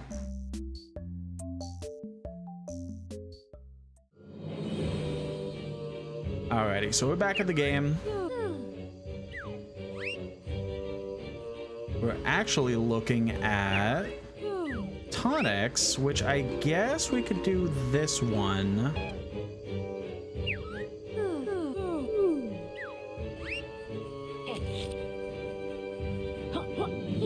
Am I enjoying Yooka-Laylee, by the way? I like it. So the story that I have with this game is that I did play it on launch, and I did get pretty close to the end of the game with 100% completion, as much as I could up to the point that I was at. And then a total freak accident that was of no fault of this beautiful elf's whatsoever. Some hooligan had erased all of the hard drive data on my PS4, and at that point I didn't have any good old backup saves, so I lost all the progress, and 100%ing it up to that point was a pain, and so I just immediately got burnt out on it. So also I should preface, that was sarcasm. It was 100% my fault.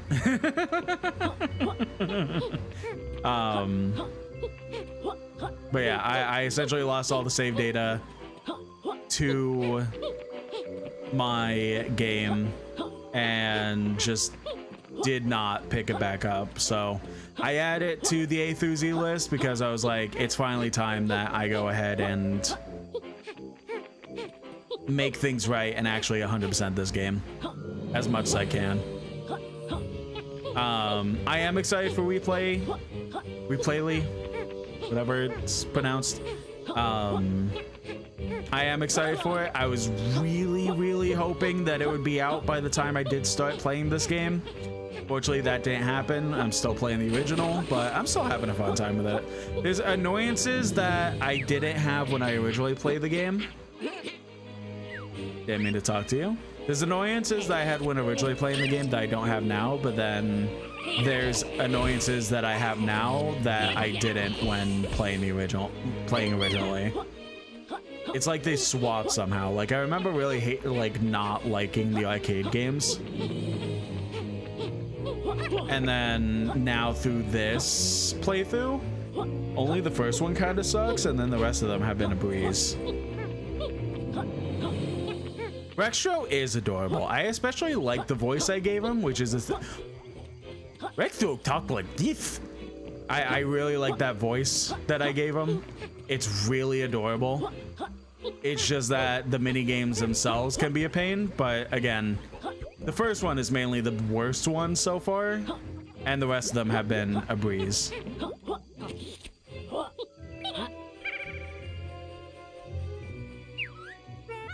Ah, sup, lizard man? Wally's the name. Are you the owner of this mushroom patch? Hi, Wally. It's not ours. We're in the pagey business ourselves. Sweet! Keep it that way. This level's my turf. I grow the tasty shrooms around here for my farmer's market stall. I love farmer's markets. The high prices keep the riffraff out. Wally the trolley? Exactly. Hey, say, could you two help me out destroying this mushroom patch? I, totally own it, and I'm sure I saw some gold bling inside one of them. One of them shrooms. Hi, Ilya. Gold bling sounds good to us. We'll give it a go. Anything to silence that annoying voice. Sweet! Remember, unless they're all gone, they keep growing back. There must be a way to knock them all down at once. Well. Is this just essentially puzzle?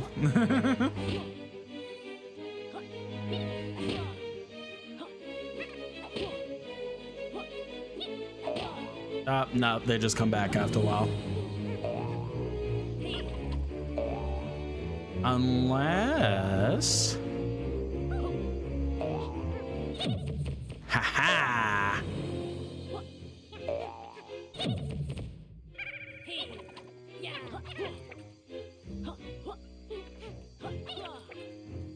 Come on. There we go. Unless... Yeah, boy! Come over here for the offer of a reward you can't refuse. What's up? Sweet! You smashed all them shrooms. Yeah, and there's no golden loot in sight. What's the deal? I thought this was your patch. Chill, Bat Lady. The golden bling totally landed in my basket here. I always pay my muscle. Right. If anyone asks, we weren't here. Cool. I did see that hydrate redeemed, so... Thank you for the redeem. I did, in fact, hydrate.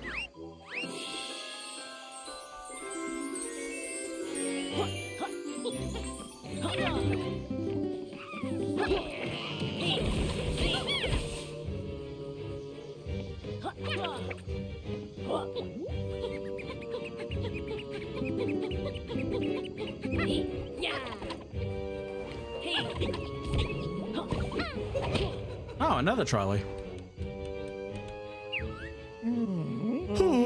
Another sad day in the swamp for Ollie. Discarded and unloved. All right, Hot Wheels.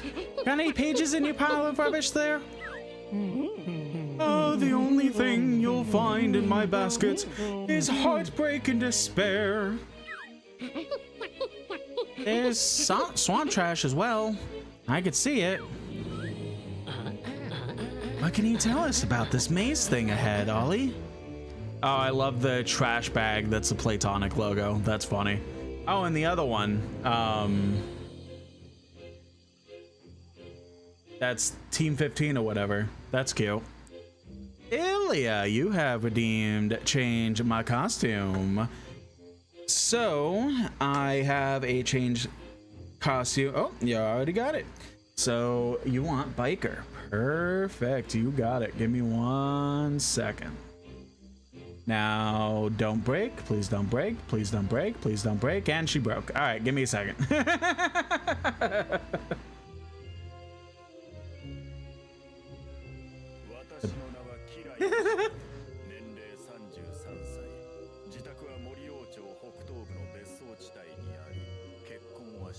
T-pose to assert dominance.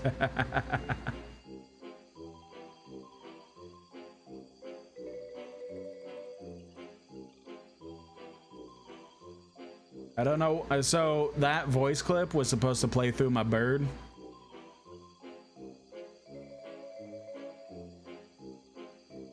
I don't know why it didn't go through, but whatever. There we go. She could assert her dominance. I mean, what? But there we go. Biker's on. Got a #1 victory royale, yeah, Fortnite, we bout to get down. Get down. 10 kills on the board right now, just wiped out Tomato Town, my friends just got down. I revived him, now we're heading southbound, now we're in the Pleasant Park streets. Look at the map, go to the mark sheets. Yoshikage Kira doesn't. Yeah, that's loud, I figured. I was seeing it on the Discord, on the OBS. I was like, oh no, that's not great.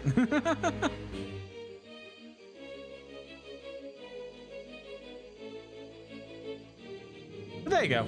Biker is on. The other one was quiet, which might be why it wasn't responding. No. I mean, yes, it was quiet, but I don't know. I kind of have to go through all my stuff, honestly.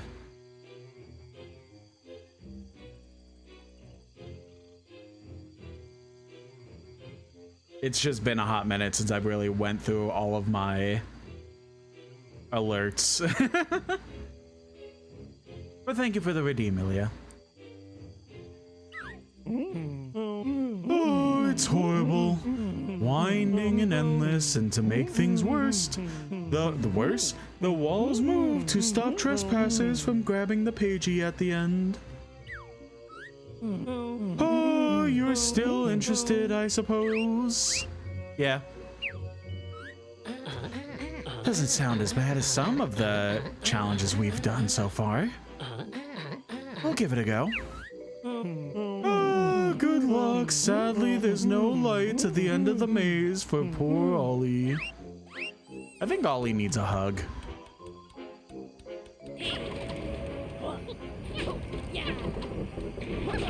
Shit. Stop. Same. Honestly, I agree though. I definitely need a hug too.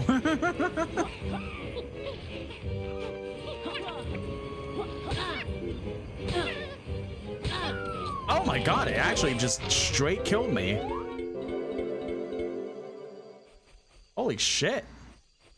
Hey Ollie, let me try that again. This maze ahead is truly horrible, winding and endless. You're still interested, I suppose? Need one of those jackets where you hug yourself? Honestly, I get that completely. Same.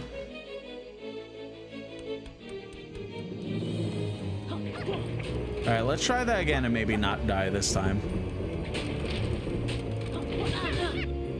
She says, and there's immediately gonna get crushed. Holy shit. When you get in the padded rooms, they look comfy. Honestly?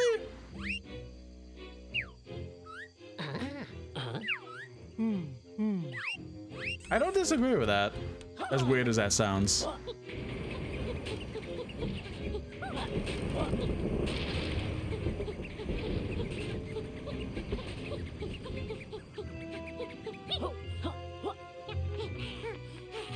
Okay, this was the one where it was like, we're about to get to the end, but then, yeah, so. Oh, shit! Stop! Cease! Okay, we get the strategy, though. We get the strategy.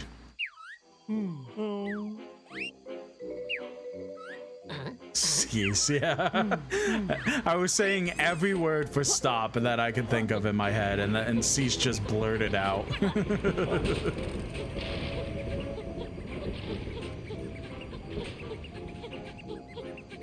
Is down here just nothing? Yeah, okay.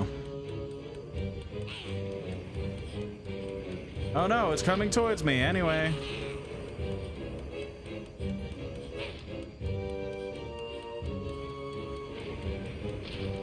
Oh, there it is. That. Sure. Oh, that scared me. Does Ollie say everything different now? Let's go talk to Ollie. Make sure Ollie's okay. Ollie?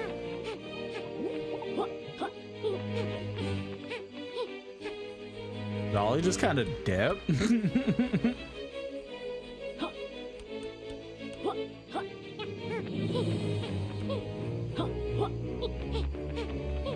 There he is.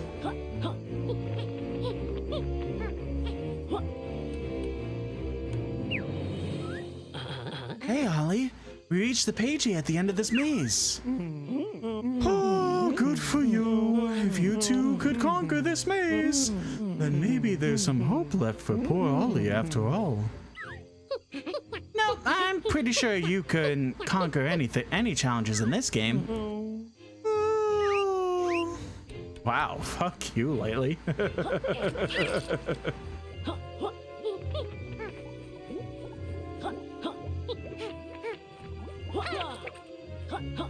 Okay, that box just went flying. Okay, stop! Who's ruder, Kazooie or Laylee?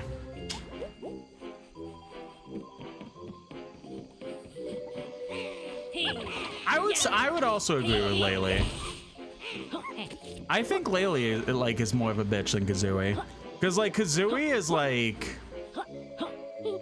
at least funny mean. Laylee is just kind of a bitch. I'll just say it.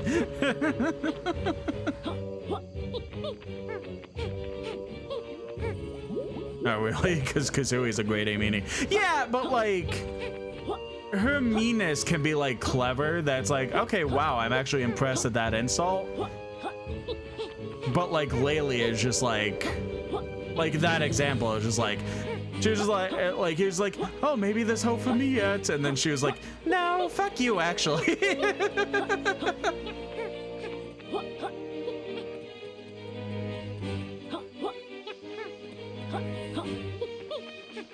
That was just straight up content energy, honestly, yeah.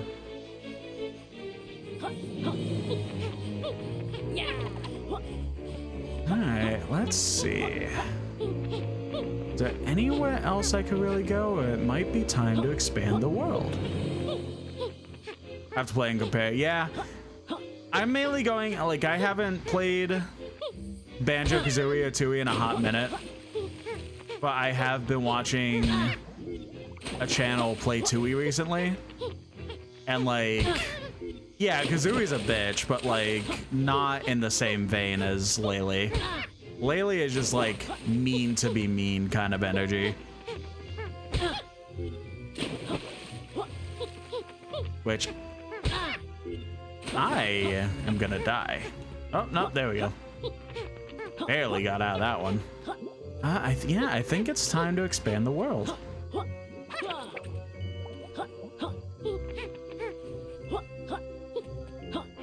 I was maybe gonna call it, but now that we got 2 big old raids, I don't want to leave people high and dry already, so why don't we expand the world and do some more exploring before we decide to end?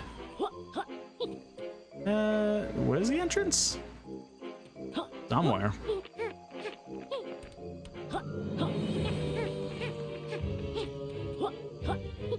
I know I literally was just there.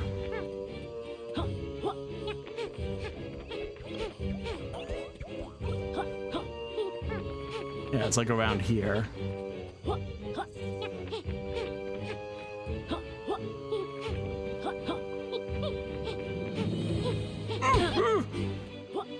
Well, that's not great.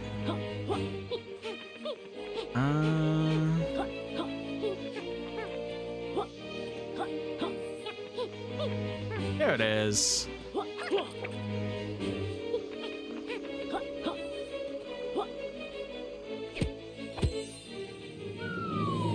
While we wait for it to load,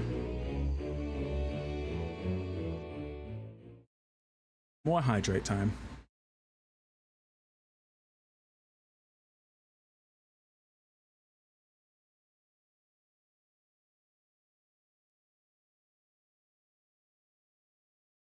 Yeah, it's funny, like, I've been sitting here waiting for the remake to come out for so long, and I finally started playing this, and then there was 2 opportunities. I mean, there's still even another opportunity, because Gamescom is coming in a week? I think around the 20th, I forget.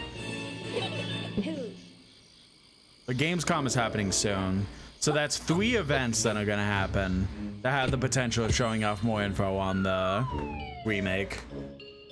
And if I get like, it was one thing that if, you know, during the Indie Direct or the Partner Showcase, they would have been like, hey, remake's coming, it's coming today. I've been like, all right, that's fine, because we're not that far into the game. Lizard used pages to make world even more amazing. More challenges await. Oh, that's what's up over there. But now it's like, by the time we get to Gamescom, we'll probably be like a majority of the way through the game. So I will be pretty upset that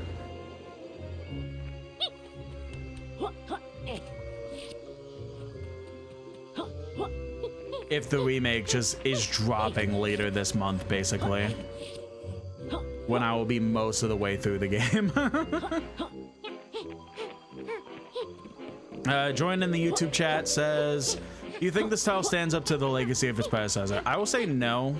I like this game, I like it a lot, but it definitely doesn't live up to Banjo-Kazooie and Tooie. I think it's really neat. I think what Platonic did with it, especially what they're doing with the remake that's coming eventually, that I was just talking about. I think Platonic is doing a very good job with this series. Like, apparently, I've heard like I've heard a lot of like complaining about this particular game, Yooka-Laylee, which like a lot of it is valid. I've said before. When they made the side-scroller game, Yooka-Laylee and the Impossible Lair, I have heard nothing but good things about that game. I have never heard one bad thing about that game. So like, whatever they did with that one was a lot better than this. Because I have not heard a single complaint to this day.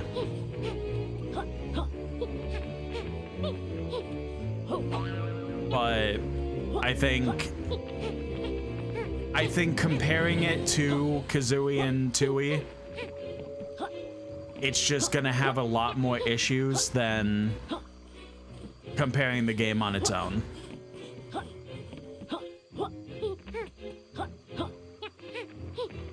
I feel like this game tried hard to be Tooie, and then what made Kazooie great.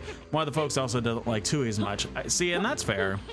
I very much enjoy Tooie. I do think that like the backtracking and some of the other complaints that people have are valid, but I very much am a person that likes Kazooie and Tooie very equally.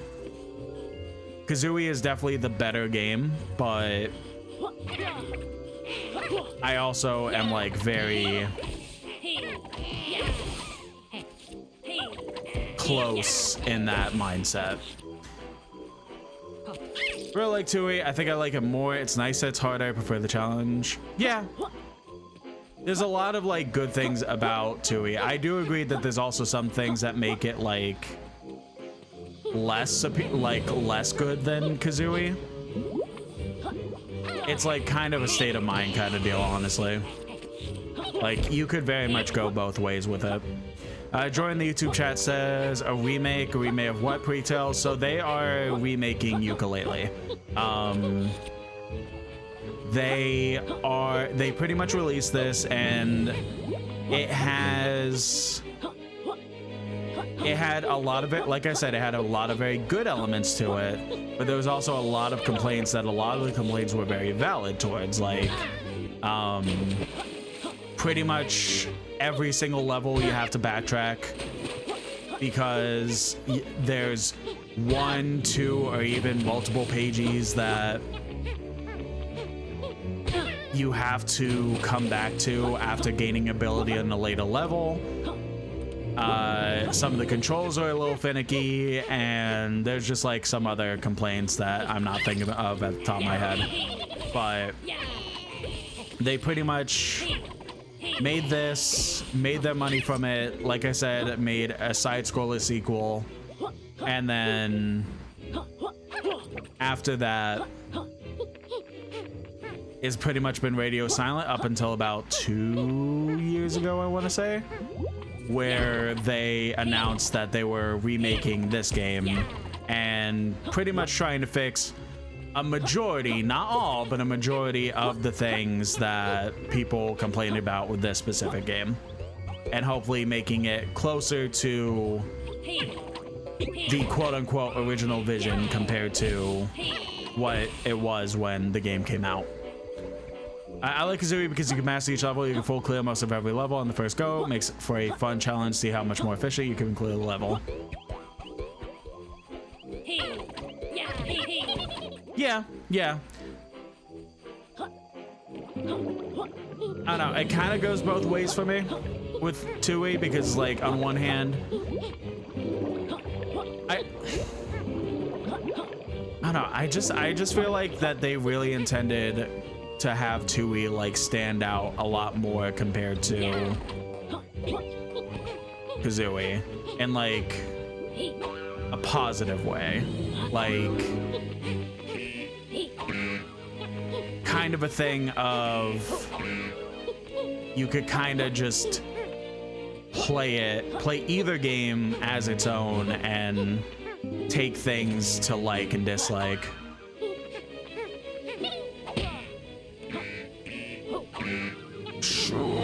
I think 2 was too ambitious for the system. I mean, maybe. Again, I'm kind of like on both ends of it. Personally, like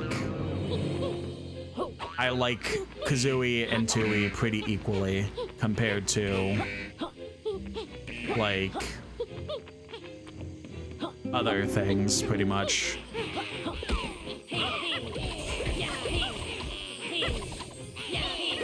Join the YouTube chat says this is level based off Bubble Goop Swamp. I think it's just more of a swamp that just so happens to have things in it, like pumpkins and other stuff in it.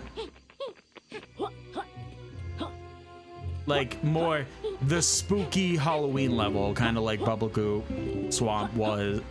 Not even Bubble Goop Swamp. Nine Monster Mansion was the one that was the Halloween level in Kazooie. So like, it's just kind of like a swamp that I guess you could kind of like have both comparisons for Mad Monster Mansion and Bubble Glue. Like a weird mishmash of it, kind of. Shit! That's bullshit! Not good. I'm probably dead because I have no other way to go.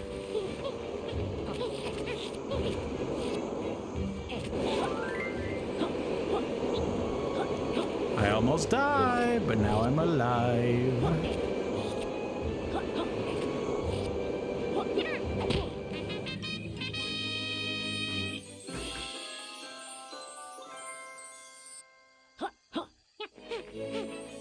I just also kind of think like with Kazooie and Tooie kind of deal, I kind of have this mindset where I'm just like,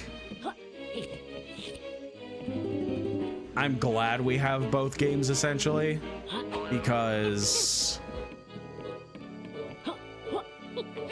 and you could, I mean, you could make this argument even if Banjo-Kazooie was the only of the series not having Tooie or Nuts and Bolts, but like, it's kind of a thing where it's like, I'm glad we got more game before Microsoft essentially killed the series.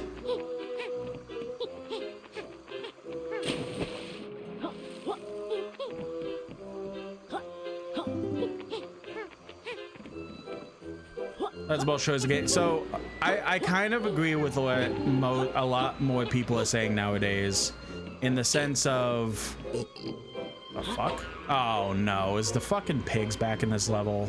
Oh wait, no, it's you. Okay. More and more people are saying this, and I really do agree with it.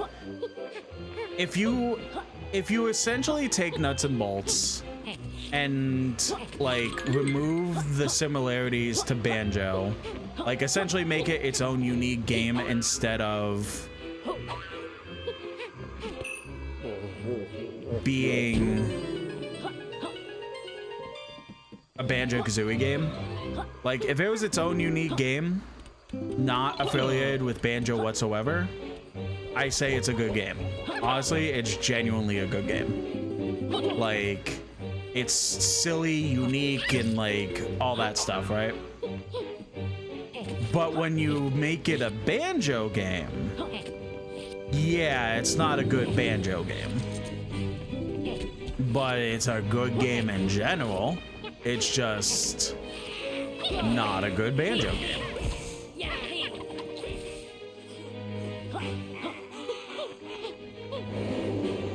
Basically a mediocre card builder game, basically Fallen Fish. See, I don't know. I mean, it's a bad Banjo game. Like, I still, again, I agree with that wholeheartedly. But like, I don't feel like the game felt unfinished. I felt it like there was obviously stuff that you could easily break with it, because it definitely could have been polished more and stuff like that. But I just feel like it was overall a good game personally. It's just that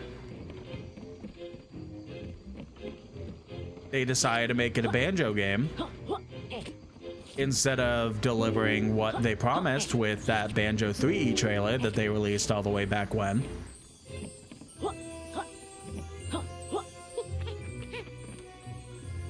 Oh.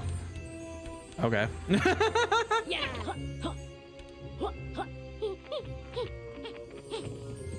I feel like I did something wrong.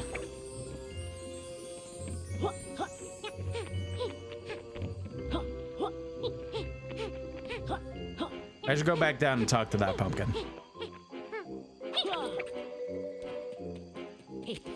Pretty much like Star Fox Adventures. Yeah, I mean, that's a very good comparison to it because that's essentially like the same thing.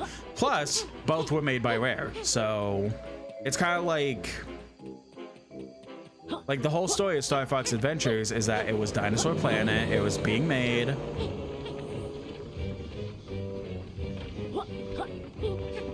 It was going to be its own unique, very cool game. And then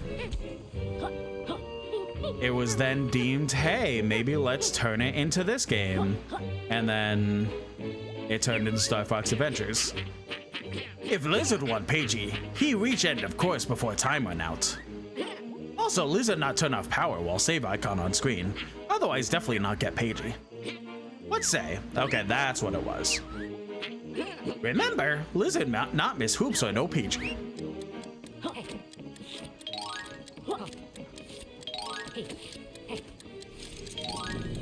Yeah, like, and then, yeah, like you said in chat, like, it's a fine game that is either decent or good or whatever, but when it is in terms of the franchise it's not a good game. Like, Star Fox Adventures on its own is a fine game. If it stayed Dinosaur Planet or just a different game essentially that's not Star Fox related, it would have been received much better and was a much better game. But since it's a Star Fox game, it's bad in that respect. But I am somebody who absolutely loves Star Fox Adventures. It's a great game on its own, just not as a good Star Fox game. But at least we got Crystal. That is true. Crystal is hot as fuck, so at the very least we have that.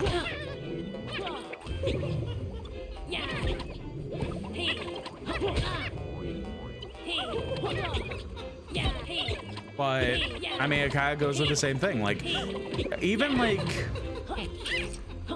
Nuts and Bolts on its own even has like such very unique, cool ideas that even if it was just for the Banjo series, like it would have been like super cool and interesting to see and stuff like that. It's just then they have the car, and then essentially throughout every single bit of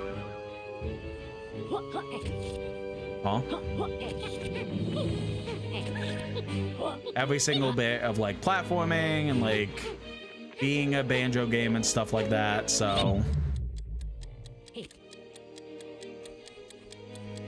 oh, okay, that's what's up. I was like, what the fuck is going on?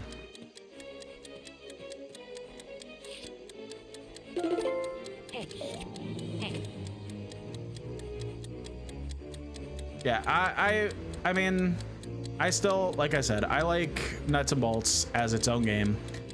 As a Banjo game, it's bad, but I think it's good. I just think, and honestly, if we maybe even got a new Banjo game, like past Nuts and Bolts, I feel like, okay, cool, awesome, great, yep. The game is essentially hearing me trying to give a bone to Nuts and Bolts or whatever, and is killing me for it. So great, awesome. Nah, I feel like the blow of Nuts and Bolts would have been essentially so much better if we essentially have gotten a new Banjo-Kazooie game since Nuts and Bolts. That's the bad part. There's nothing after it, so it's got the whole series on its shoulders. Exactly, right? Like,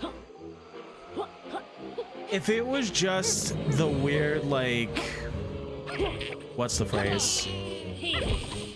Like black sheep, that's what it is. If it was just a weird black sheep of the series, that'd be one thing, but the fact that it was essentially the final Banjo-Kazooie game, that's where it really lost its shoulders, basically, because and like kind of its reputation and stuff like that. I suppose you did an alright job in my garden. Now clear off and do some work. I should have talked to him first, but it's fine. Yeah, like, if Nuts and Bolts was essentially the black sheep of the series, but then we got a really good, proper Banjo-Kazooie game after it, and be like, okay, bet, like, people definitely would be not as harsh towards Nuts and Bolts, I feel, entirely. But it's the fact that essentially it came out, and since then, because of the fact that Microsoft wouldn't greenlight a new Banjo-Kazooie game, most of the original Rare employees from back in the day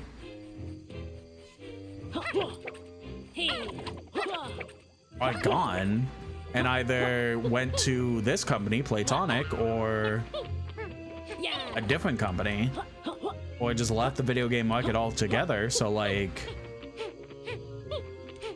by this point, if we do get another Banjo game, it's definitely not going to be magical. If we even get to see a release of it, if they even announce it, because, you know, we were gonna get Perfect Dark, and that game looked fucking cool. And then they decided, let's cancel it, lay off the entire studio and replace them with AI robots. Yes, if you can't tell, I'm still salty about that.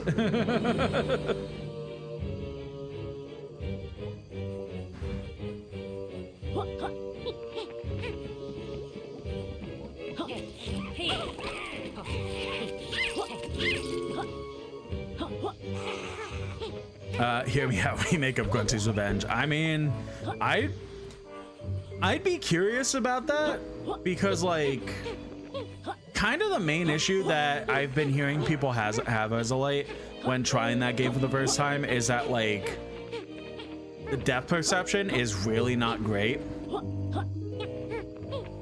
Because like, it feels like there's random spots that are like, you know, the platform's right here and Banjo goes right here, and then you try to jump onto it and you essentially can't do it because it's a lot higher than what it actually looks like on the screen and stuff like that. So if they essentially remake Grunty's Revenge and make it like a proper like 3D adventure, I mean, it's isometric GBA platform and it comes, yeah, that's what I mean, right? Like, like, there was only so much they could do because of the fact it was a GBA game. But like, if they were maybe able to remake the game in like a proper 3D format, I feel like that would do pretty all right, even if it's just like a small $20 game. Trial games of the GBA suffered the same. Yeah. But no, it just felt different at the same time, kind of deal. Even if it's not that different, it just felt it.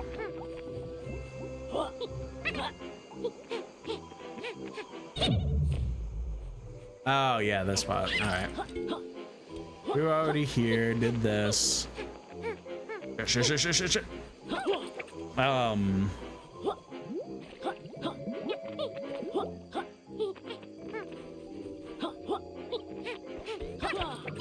You know, now that I'm thinking about it, I'm surprised that no one has tried to. At least I haven't. What I've seen, I haven't really looked into it before. I'm surprised like a fan hasn't tried to essentially remake Grunty's Revenge and like the Banjo-Kazooie /2E engine. Because like the whole thing is that most of Grunty's Revenge you don't have Kazooie, and there's a whole mechanic in 2E that lets Kazooie be out of your backpack. So like, I'm surprised people haven't like tried to do that.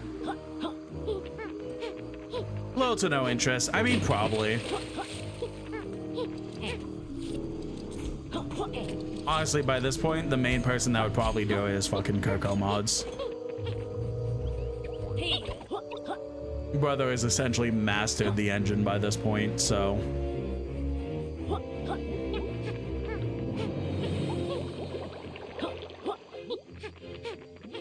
he would be the most likely person to do it. Go over there. Is how many pages do we have?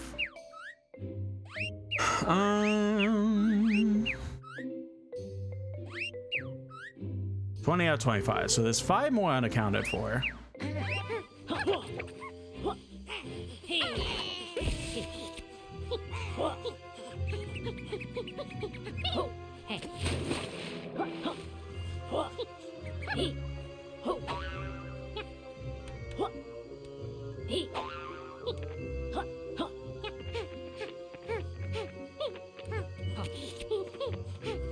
Yeah, circling back to what essentially originated the conversation, like, for what this game is and what it's trying to do, I think it is a solid game. I just think that some of its shortcomings are essentially too short to make it like fully recommended for somebody who specifically loves Banjo-Kazooie more than Tooie.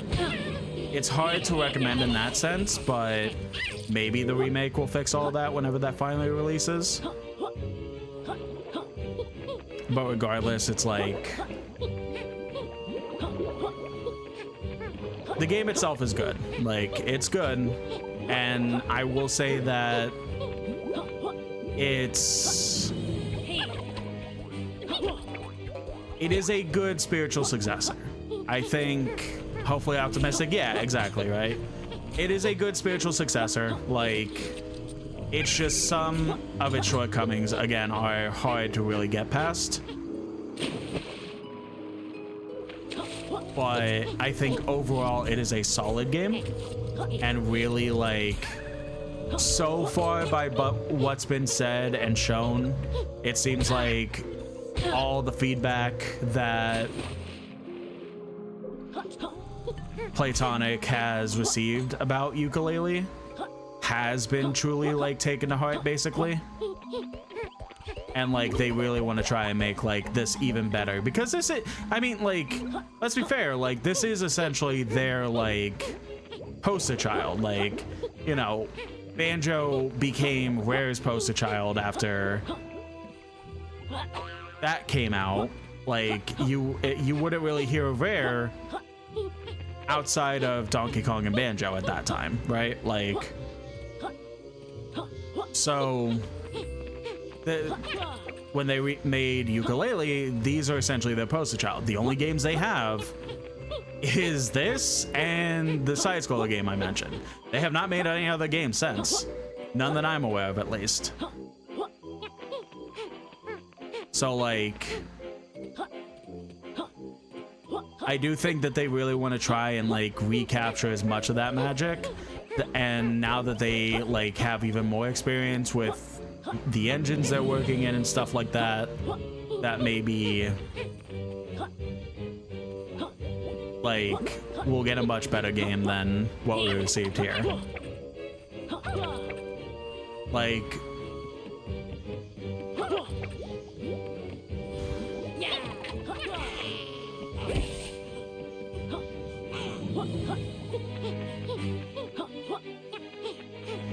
I think a big issue is I'm very attached to Banjo-Kazooie. Yooka-Laylee just don't quite hit the same as characters, which I get. I think, like, this is kind of what I was talking about at one point, though. Essentially being the fact of, like, it's hard for spiritual successors to capture the same magic as the original things that was their predecessors, but also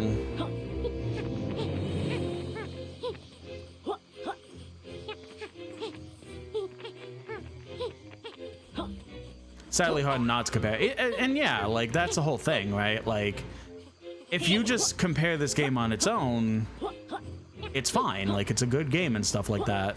But it's the fact that you have to start comparing it to its predecessor because of the fact of, like, you know, it is a spiritual successor. You have to think about all the like, all the similarities and, like, see what does it better and stuff like that. I am still on the vein that, like, I do think that people are, while it's hard not to compare them, I do think that to some degree people kind of have the predecessors on like too high of a platform that the spiritual successes will never reach, like, and especially because of nostalgia and stuff like that, because like played Banjo-Kazooie as kids, like I played it as I played Kazooie and Tooie as a child. I played Nuts and Bolts as a teenager. I played like other Rare games as a child slash teenager slash adult, like that sort of stuff, right? Like I am much more familiar with their games compared to the 1-2 games that Playtonic has. So of course I'm gonna like partly favor and even like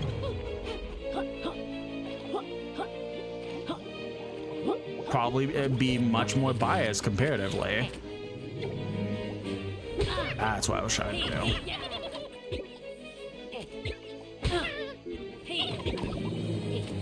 But I don't know. I'm not trying to paint it in a light where people aren't valid to try and like compare it and stuff like that. I just think that there's never going to be a world where the spiritual successors will be better than its predecessors, because how much nostalgia, how much home love and stuff like that that people have for the predecessors more than the spiritual successors.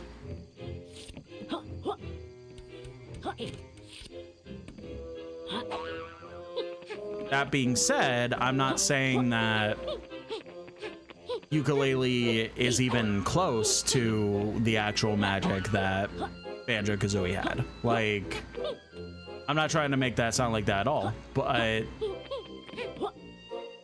it's kind of a weird thing to like kind of like put into your brain, because like you're essentially, the way I see it is essentially people just want the same game again, but reskinned with the new characters. Like, instead of this new stuff, new mechanics, new everything, we essentially just want a card, like people's brains, I don't even want to say we, but people's brains essentially just want the same game again, but not at the same time, because legally that can't happen.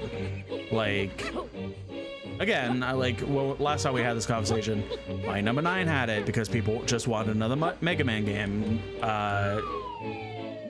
Bloodstain had it because people really wanted a new Castlevania game. Like, Capo B's gun stuffed me behind this awful platforming curse. You don't need to be quick to beat this time, Locke.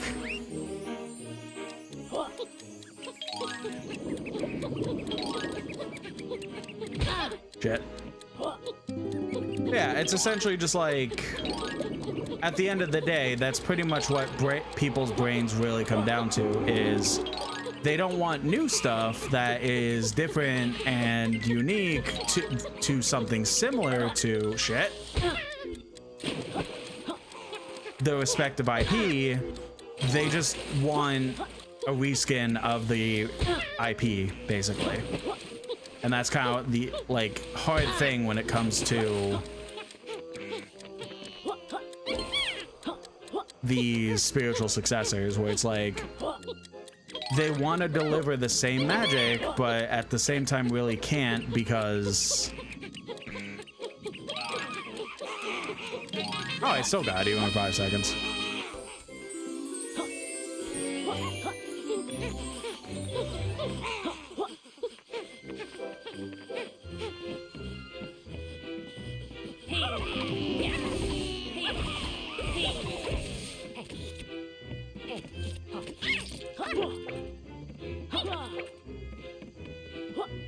It's a weird situation because if the game came out, it was not marketed as a spiritual successor, people would not be as critical. It's kind of why I started to hate the idea of spiritual successors.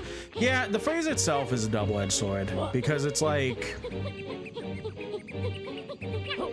you essentially have all the original creators of the game that people loved and adored, especially like as kids and stuff like that. All the same creators, the same music makers, everything.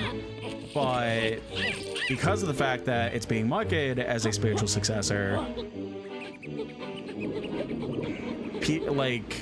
and that's a lot of like how, like, you know, the big three spiritual successors, again, Bloodstained, Mighty Number 9, and this,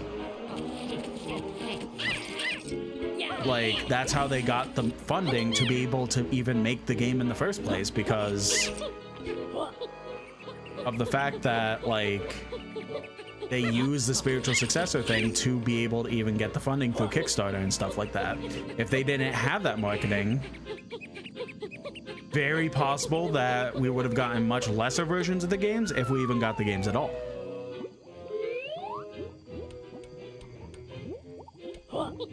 But it does put this unnecessary pressure on things, because yeah, it generates hype only to be disappointed when it doesn't match that level of hype, right? But like, it's a weird thing of like, I don't know. It's a weird thing of saying, but it's like, on one hand, people need to like kind of lower the pedestal a little bit when it comes to that hype, but it's so hard to like, it's really hard to word it without essentially being like, people need to chill the fuck out, because like, that's part of what I'm trying to say, but also not, because people are justifiably excited for this stuff because of the fact that it's all the original creators coming back to make the game. But like, same time, it's this whole thing of, it's not going to deliver, like, I've said this before on the stream, that is essentially, if every single game is not going to compare at all whatsoever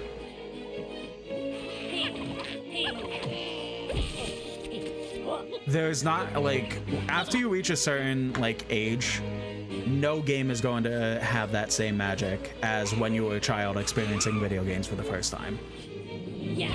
And the problem is that like any game, especially like spiritual successors or even sequels or anything like that, any game is essentially going to be, you think it's going to give you that same magic as when you were a child, but it's simply not going to happen, either because you've gotten so many like experiences through video games, you've been burned through video games, you're using it, like, you know, not to get heavy, but you're using it as like a trauma response because of the fact of like, oh, things were better when I was a kid and I really want to experience what it was like to be a kid again and stuff like that, right? Like, I think that the problem with hype in general is that too many people think it's going to make them relive their childhoods as a whole, and then when it doesn't deliver on that, because they put these genuinely high expectations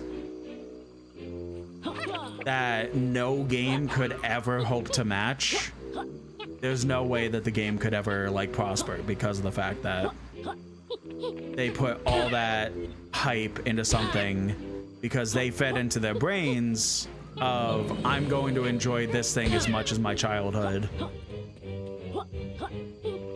And then when it doesn't deliver on that, it's like, no, this game sucks. It's like, no, it doesn't really suck. It's just, you think that you're 37 and you think that you're gonna get that magic that you had as a child experiencing things for the first time, but when you're not getting that, you're gonna get mad about it instead of being like, putting actual logic or trying to separate your childhood from your adulthood.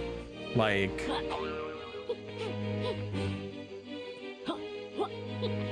there's a lot of stuff. Like, this is something I've looked into a lot. This is something I'm very passionate about, because this is essentially like why I'm like so passionate about getting your own opinion on things by actually experiencing them for yourself and not comparing them to anything, because there's been so many games, so many experiences that when I just play them on my own without feeding into hype, without comparing them to either it was a sequel or, again, spiritual successor or anything, if I just play them on my own, I have such a better time with them than, oh, well, I'm going to spend the entirety of my playthrough trying to compare it to this because that's what I want it to be. And then I'm going to get bummed out and mad and stuff because it's not reliving my childhood. Like, again, if your childhood's over, you're never going to experience that magic again. There's very, very rarely any media that is going to come out that feels fresh and new like the time you were a child. Like, and obviously it's going to be tough to try and like get that into people's brains.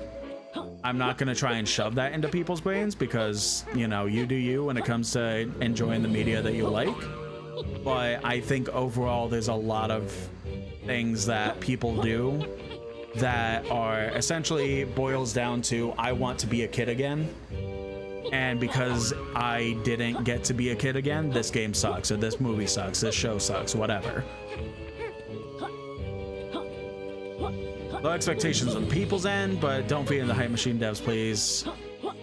For me, I think good comparisons between Final Fantasy 11 and Final Fantasy 14.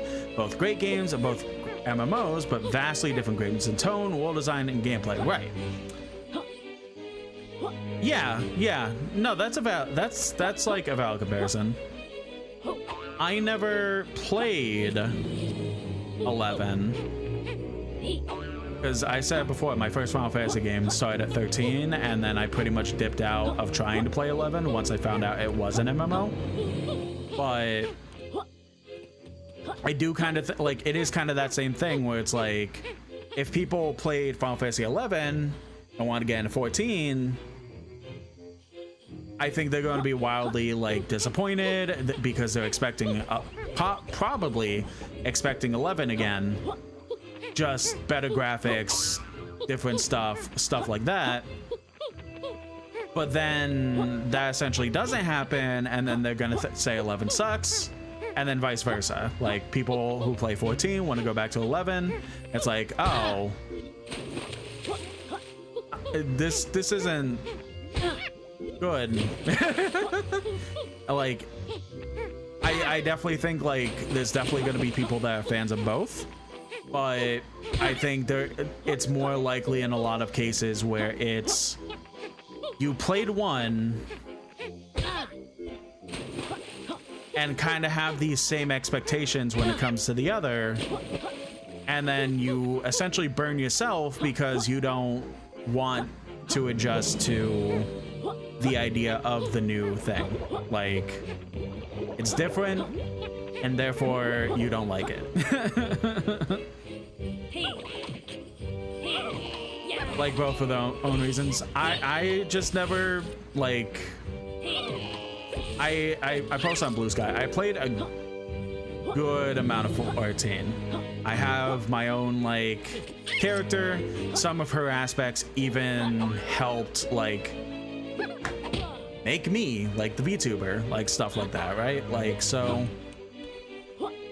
I played a good amount of 14, and then I got super burnt out on it because my brain in general likes to do this whole I have to do everything possible. So, you know, for an MMO that essentially has infinite quests, you could probably guess how I got myself burnt out. I tried to come back a couple of times, but I just haven't had a moment where I'm just like super into playing it for another 100 hours. That's genuinely impossible for 14. Exactly.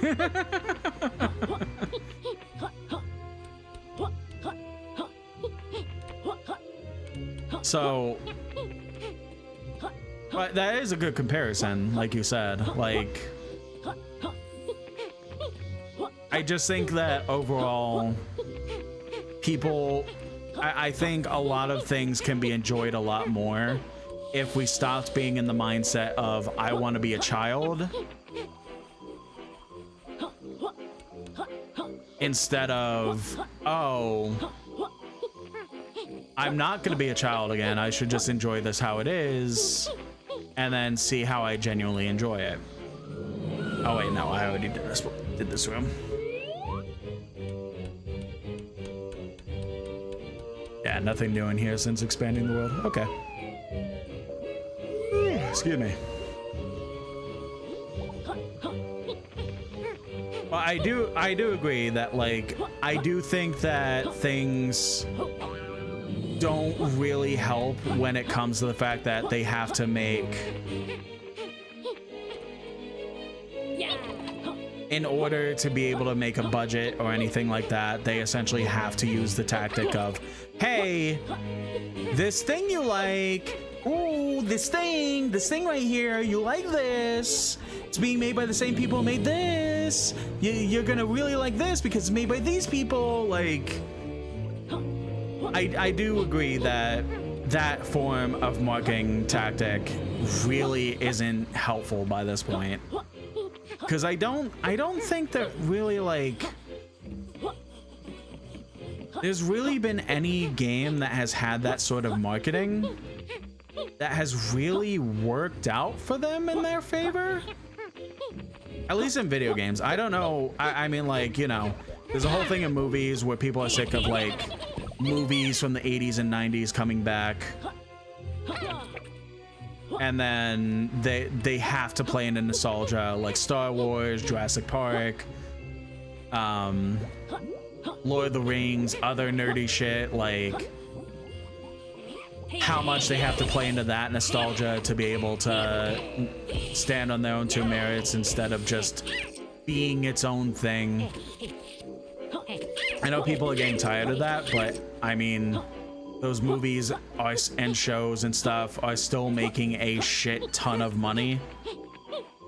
So I think for them, it's at least working well still for the most part. But in terms of video games, I don't think there's been a single time where the whole marketing was essentially, it's being made by the people who made the game you like, so let's market on that and hope you like it as much or more than the original thing. Games are yeah, the way I compare things these days is to my taste in terms of gameplay, or like I start playing a game and the story just doesn't hook me. Games need to stand up on their own merit and not on the grades of their predecessors. Yeah, I mean, like, I do think that it's like, I think it's very cool information to learn stuff like that. Like, you know, if there was like, I forget which game had it, but there was a game that was like, hey, by the way, like, some of the music in this game is made by Grant Kirkhope or something, right? Like,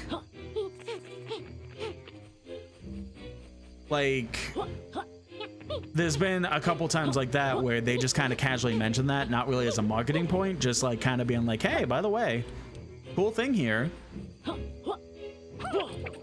But like, that works. Like, if like, it definitely is just like, if you mention it casually, it's like, okay, cool, that's really neat. This person that made this really cool thing when I was a kid also happens to be making this stuff. Like, awesome, that's cool. I can't wait to hear this stuff or see their gameplay and whatever. But I think using it as an entire marketing strategy is pretty much what's killing a lot of, like, genuine excitement for these things. I'll say Grant is still a musical genius. Oh, 100%. Oh, it was fucking Mario and Rabbids. That's what I'm thinking of. Mario and Rabbids. I think both games, at the very least the first game, but I think both games had Grant Kirkhope as the composer for the music in both of them, or at least the first one. And like, they didn't need that as a whole marketing strategy. They literally were just like, oh, by the way, like, Grant Kirkhope's making the music for this game. Okay, bye. We'll market it in other ways. And then like, you know, at the very least, the first Mario & Rabbids, I know the second one really, well, I'd say the second one did pretty well, but Ubisoft put way too much expectations on it, and that's what essentially killed the series. But I know both of those games are essentially like solid. I only played the first one, but I know Sparks of Hope is pretty good. I think the distinctly rare sound and this stuff has that. Oh, 100%, yeah. Like, I'm just using Grant as an example, but like, I'm just kind of talking about like that type of thing in general, where it's like, if they simply just casually mention things instead of using it as a whole marketing strategy, I think that works out so much better than, again, hey, this thing you like, this thing, you like this, well, it's this again, but better, because it's new.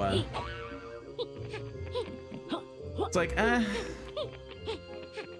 like, that essentially is like sealing your fate, because people are going to put way too much expectations on this new thing that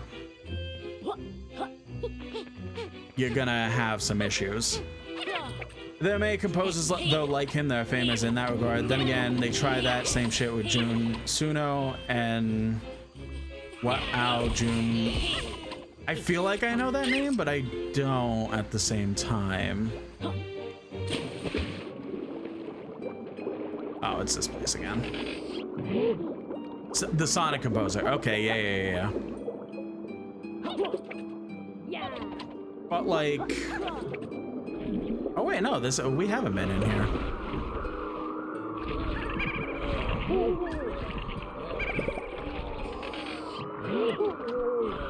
Please stop, please stop, please stop. Oh, nice. But yeah, excuse me.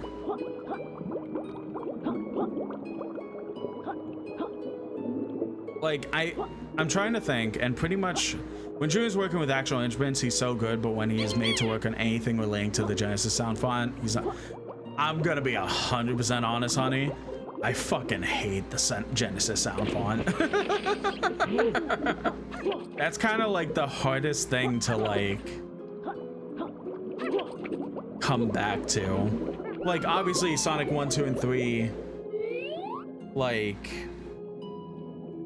and Knuckles, like all those are super good when it comes to Genesis sound font, but perfectly honest,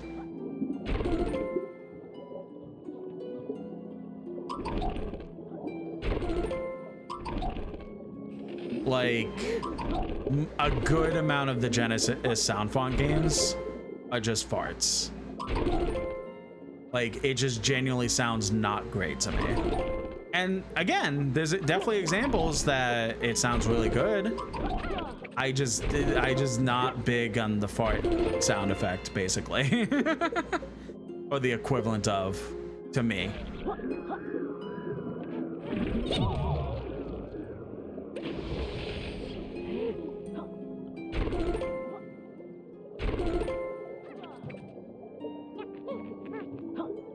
Ah, shit, didn't mean to do that. All right.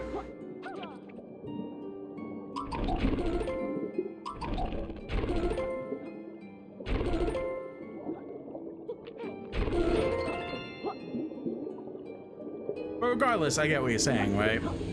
So, like, trying to think, because there's so many games that have come out over the years that have essentially just been like, a majority or half the marking is, hey, this thing you like, well, we're gonna make it a new one that's better with blackjack and hookers and whatever, like the Futurama joke. Shit.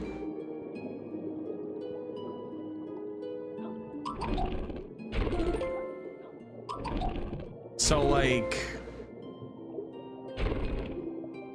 really? Oh, we still got it. Good. Like, I think one of the first times I ever heard that in particular really be used as a marketing strategy was the game Evolve.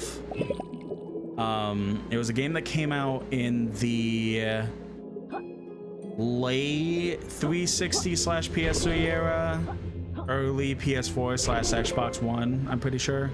Around there.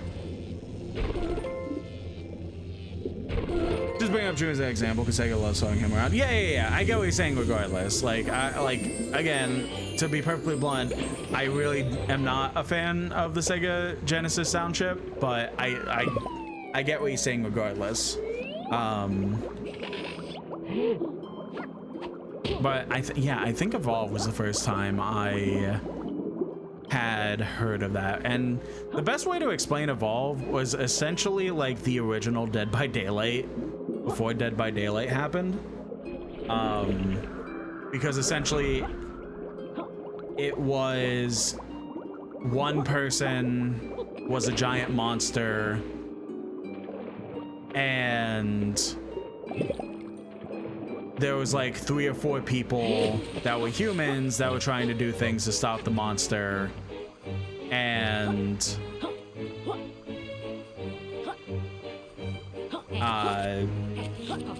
the monster could upgrade from like level 1 to level 2, 3, like stuff like that. So like a little bit more than just standard what Dead by Daylight is now, right? But the whole thing with that particular game was that like most of the marketing was, hey, by the way, this is being made by the same people that worked on Left 4 Dead. Like that was like pretty much most of the marketing, like was, hey, you like Left 4 Dead? Well, what if we essentially take the horde mode from Left 4 Dead and make it its own game? Oh, you. I passed by you earlier, but I didn't really talk to you. Hello there. Well done for surviving one world without being captured and cooked. Hello! I didn't expect to see other adventurers way out here. Actually, you might be able to help me attain my next artifact. Treasure hunting?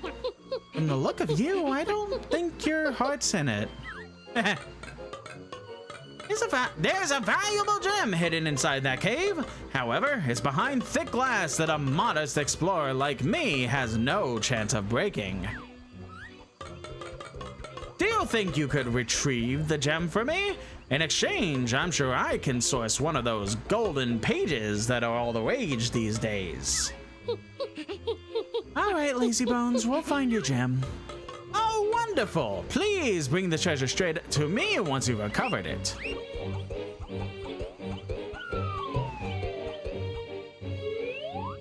Yeah, like, again.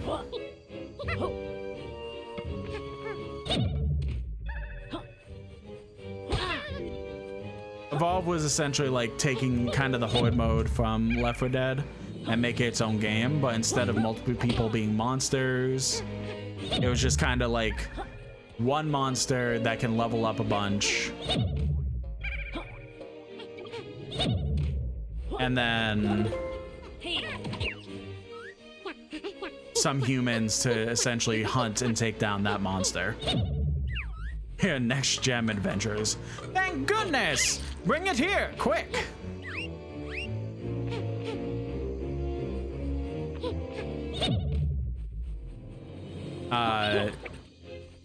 So like that was the first like quote unquote spiritual successor that I've heard at that point.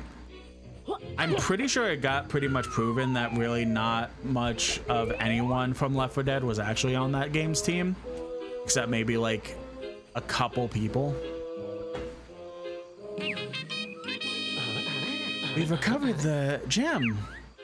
My goodness! And just when I was about to give up and find another buddy duo, we found some more other collectibles up there too, which is a bonus. Please accept this golden trinket as a sign of my appreciation. Some of the swamp creatures were using it as a napkin. I think I've earned a break from all the excitement. Until we meet again!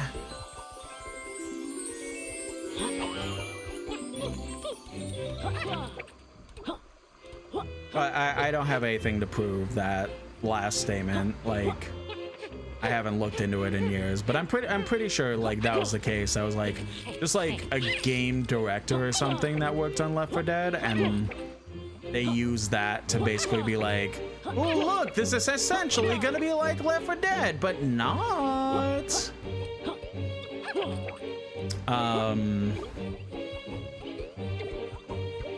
There are other games too. Obviously, the big three are spiritual successors, like I said before: Mighty Number 9, Yooka-Laylee, and Bloodstained.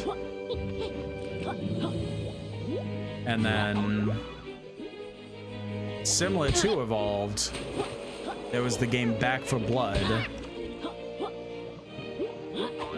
that, again, use the Left 4 Dead name to market towards getting sales for the game. And then that was another one where it was essentially, oh, it's Left 4 Dead in the sense of getting zombie hordes and killing them and going through levels and stuff like that.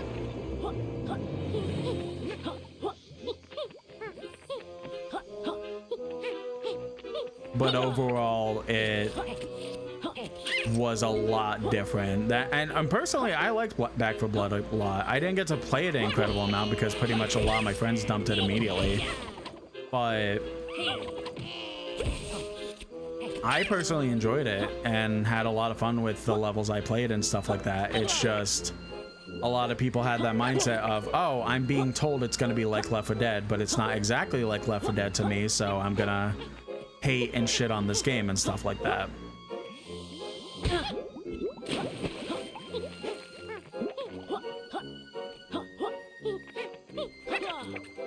I do think Bloodstained is a generally good game. Minor grades, but otherwise really enjoying my time. I mean, I said it before, Bloodstained is definitely the most well-received out of the three spiritual successors.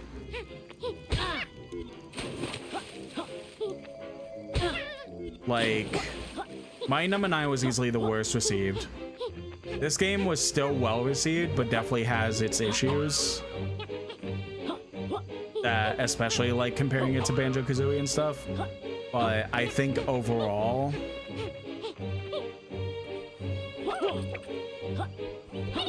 like, Bloodstained was definitely the most well-received. And I think a lot of it, honestly, was just like, there was just a lot of fun to be had, like, with the marketing of the game. Like, they did, I think the whole thing was like, they didn't have to really use the fact that it was a Castlevania spiritual successor. Like, they didn't really have to use that, I don't think, personally. Like, they essentially, I'm pretty sure what was solely said about it was the Kickstarter. Like, I'm pretty sure the Kickstarter was just like, hey, by the way, like, this is a spiritual successor to Castlevania because it's being made by this guy who made Castlevania, blah, blah, blah. But, like, they didn't really use it in marketing and stuff like that. It pretty much was just like,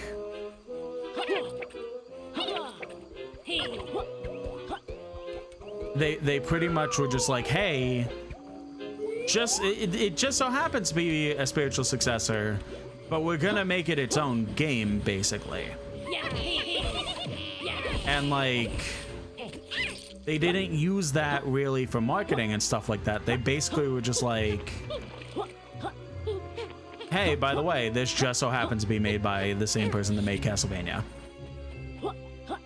And then that was it. And then obviously people bought into that, like, and gave money to Kickstarter and stuff like that. But people were just like genuinely interested compared to the other two Kickstarters, where Mighty Number 9, pretty much the entirety of their marketing was, it's a Mega Man game, but not. Yooka-Laylee had some cool aspects in their marketing, but a good amount was still, it's Banjo-Kazooie, but not. But again, Bloodstained really didn't have that, as far as I remember. And I think that, I mean, there was also the fact that, like, they had a really cool side-scroller NES-style game shit, I forget what it's called, like Curse of the Moon or something. No, I think something like that, like similar to that, like Curse of the Moon or something like that. They had a really cool NES inspired game, and then sorry, NES Castlevania inspired game. The ukulele also had the controversy of JonTron as well that hurt it.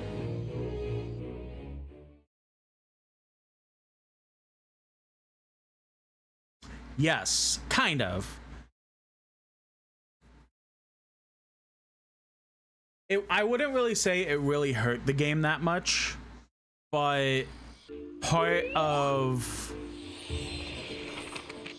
what was going on at the time was that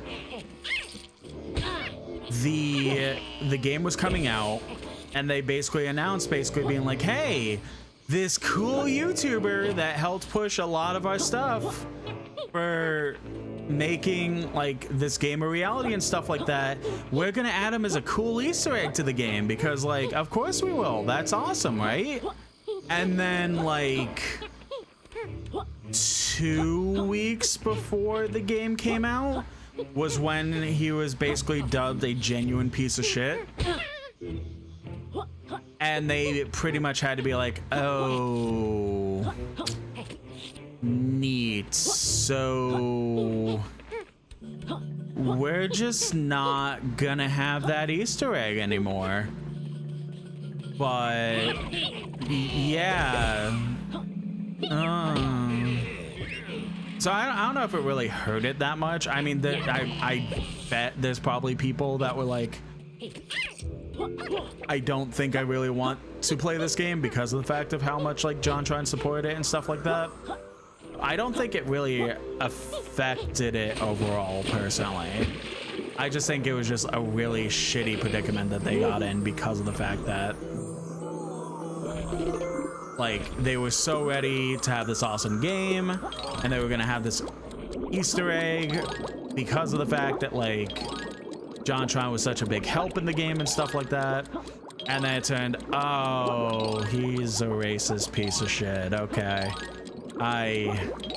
We're not gonna include him in our game or anything anymore, basically.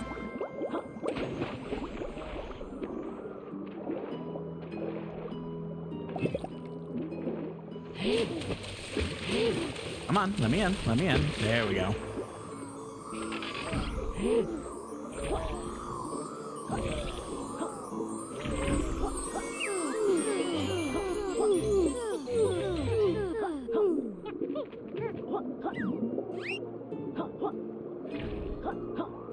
But yeah, what I was saying, like, Bloodstain, like,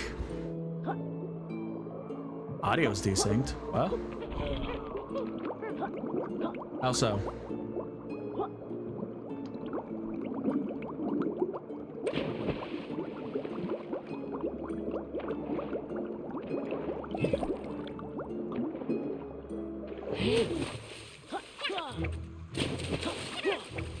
Game visuals and audio are off. I mean, I could try. Hey, yeah.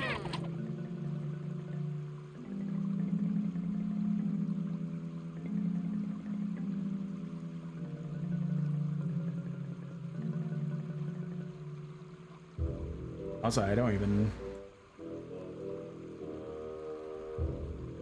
I broke something. Hold on.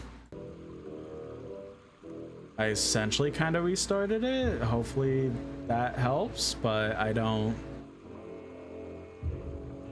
know how else to fix it.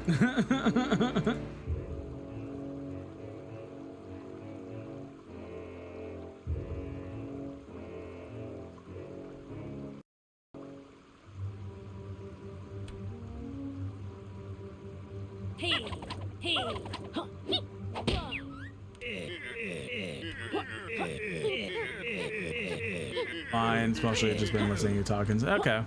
I mean, like, it's stuff where I'm just like, I hate when technical difficulties are happening, but in this case, we're probably not going to be going for too much longer, so I'm just like, whatever when it comes to fixing things. 4 and 5 are this way, so we can at least get a sneak peek. Oh, it is fine now? Okay, good. I did fix things. Yay! Anyway.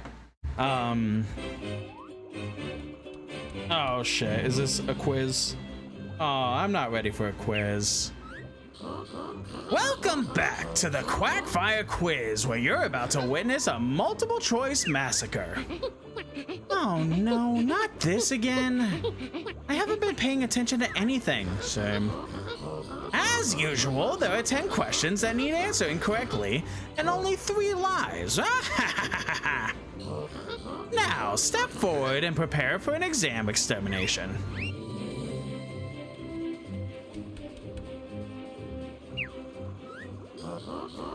Wells, legal property of Highway Towers. How many do you have in total? I don't fucking know. 1,000. No? Okay. Incorrect. How did you even get this far? The picture. Where was it taken? That's the ice place. No, under the palace, damn it. I'd let you ask the audience if we had one. Yeah, this is going great. That horribly designed character, Clara. What does she need to say? Why does she need you to save on Glitterglaze Glacier? Her part. Crackers! I knew I should have made this harder. Double curse it. Yep, 2-pointer.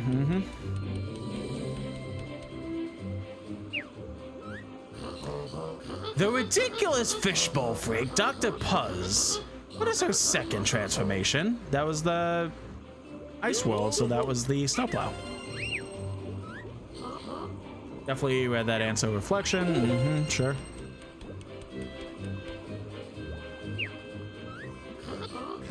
The disturbing bubble move you use underwater. What is it called?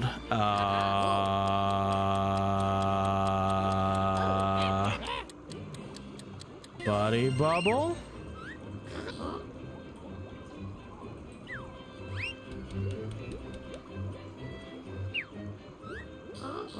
Extra Stinky Arcade. How many playable game units does this house? 4? Okay. Yep, alright. Send us back. Yeah, well, I was going to finish off with, like, spiritual successor conversation. Like, I feel like out of the two, again, Mighty Number 9 pretty much made it its entire personality of, it's a Mega Man game, but it's not. It's fuck Capcom. And then everything went wrong with it. Yooka-Laylee was like, hey, it is essentially Banjo, but not Banjo. And did have a lot of other things with it, but essentially a lot of it was Banjo, but not Banjo. And then Bloodstained was kind of just like, hey, it is being made by the Castlevania guy. That's really about it. And then I just think, I think they just did the marketing for Bloodstained so much better than the other two. Like, again, there was the whole like 8-bit prequel that was like Castlevania inspired. And then the actual game was like essentially a Metroidvania. Like, I don't know. I just think like Bloodstained handled it the best when it came to the spiritual successor stuff compared to the other two. Yeah, let's try the quiz again. Right? I think that's really about the rest of that conversation. I do think overall, like, spiritual successors are fine. I think for the most part, marketing as such is fine. It's just that it's a double-edged sword because, again, you get so much hype because of the fact it's being made by the original people, because the big bad companies don't want to give us another game in those respective series. but then you're getting so much hype that you're never going to deliver on, whether it's the fault of the developers or whether it's the fault of the general consumer. Regardless, like, there's no way that that level of excitement is ever going to be made again. Like, I don't know. I feel like if I keep talking about it, I'll just loop back around and like start repeating myself and stuff.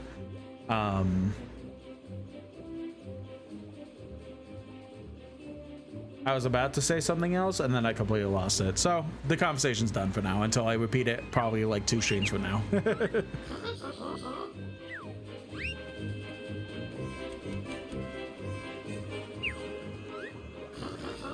The disturbing. Oh yeah, no, you did that, buddy. Right?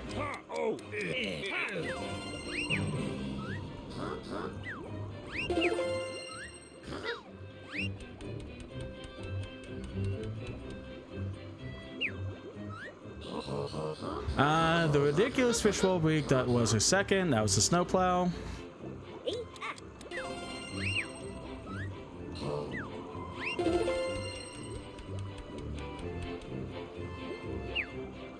Might as well get a sneak peek into the Earth world, and then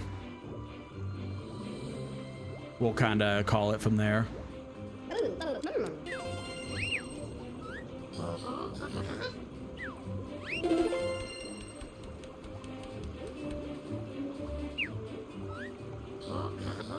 Moody Maze Marshes, rusty trolleys.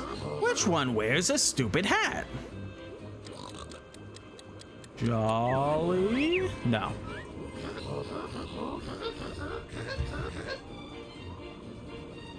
So they just reusing the same questions? No, it's like new questions each time you have a quiz, essentially. It's just that some of them, I feel like there's mainly like 6 or 7 questions that they really can ask. And then if you happen to get them enough in a row, then especially if you get double, then you're fine. But there's not like, the only relevant like same question that came up in both quizzes so far was how many quills do you have? But everything is dependent, everything else has been dependent on visiting the respective worlds and stuff like that. Ivory Towers hub, how many? I don't fucking know. Was it 9? 8, 10? I don't, oh yeah, I do have 10. Flaming Fowl, these are clearly too easy.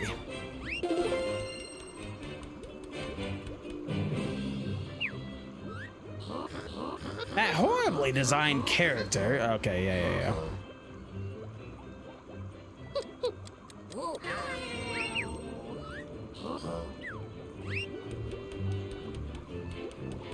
So it just pretty much like the questions will go in a random order. Yes, you beat my final quiz.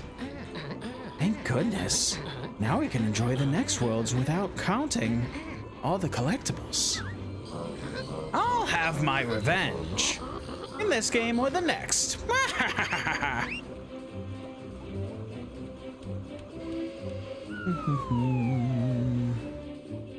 Think about it more. I think kind of the issue, like, I think that kind of like remembering it. I think kind of the problem with the like Yooka-Laylee compared to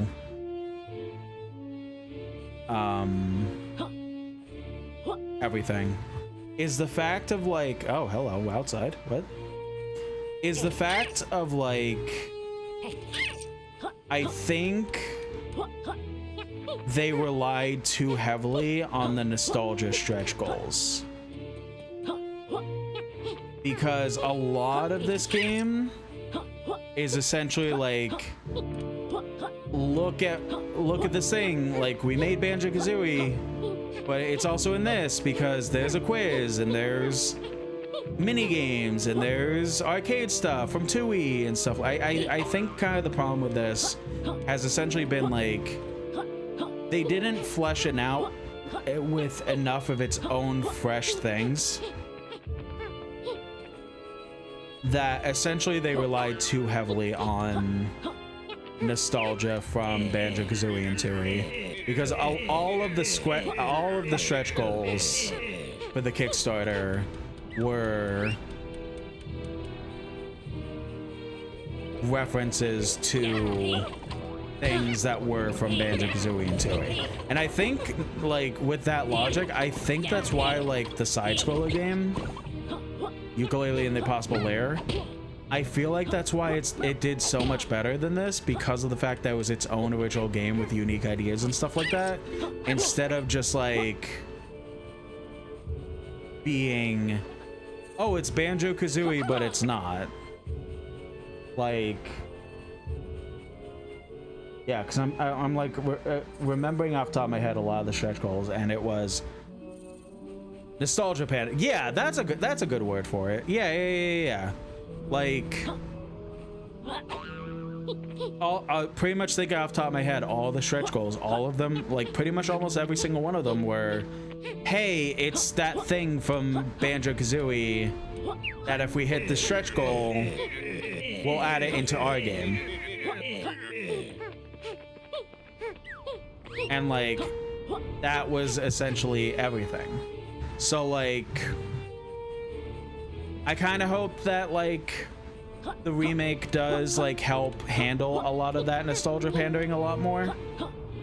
But I just think that overall, like, for not the remake, for this game, they pretty much did too much nostalgia pandering that I think that's now, like, I'm genuinely sitting here thinking about it, that's genuinely the reason why this game was not received as well as it probably should have been. Because, what do you mean encoding overloaded? What do I have open that's encoding overloaded? Dumb computer. I shouldn't call my computer dumb, because if it breaks itself out of spite, then I essentially will have no computer, and I won't be able to afford a new one. So I should be nice to my computer overlord. Anyway, I think it's okay to have a game that plays the same, but I don't think it should try to be the same game for the sake of playing. Yeah, I agree with that. Like, I do like, even if I'm somebody who will just play the game on its own and not compare and stuff like that, I do think uniqueness definitely helps a lot. Like, and I mean, like, you know, I've been sitting there for the past however many Mondays playing Donkey Kong Bonanza, and sure, there's a lot of nostalgia in that game from DK64, specifically DK64, but even like the normal Donkey Kong Country games, some Donkey Kong games that came after it, like stuff like that, right? Like after DK64, I mean, like there's a lot of nostalgia towards, like, in Donkey Kong Bonanza, but it's still a perfect game to me because it has so many cool and unique ideas that it's still its own game. It's not Donkey Kong Country again. It's not DK64 again. It's Donkey Kong Bonanza. It's its own unique game, but it still tries to be its own game. Exactly, right. But I think the problem they had with this was that they relied too heavily on the nostalgia and made it to where, like, everything was nostalgia. Like, literally, like, having a character that teaches you moves, having the quizzes, having the random buddy duo thing, like, that correlates with each other. Like, I think they just played too heavily into the nostalgia, and that's pretty much why I'm realizing that people had more of a disdain towards it. Down to even the same character tropes, but also like, oh yeah, cause no, I realized what you meant, but yeah, cause Yuka is like the civilized person, but also like kind of like smart-assy to some degree, kind of like Banjo was, and then Laylee is just a bitch like Kazooie was. Yeah. Like, this game, I think it did just try to be too much like Banjo-Kazooie instead of being its own unique thing. And again, that's why Impossible Lair was received so much better, because it was its own unique thing. Because it was a side-scroller, yes, but it had everything that wasn't Banjo-Kazooie, as far as I know. Like, again, I haven't played it, but that's all I've heard throughout the years.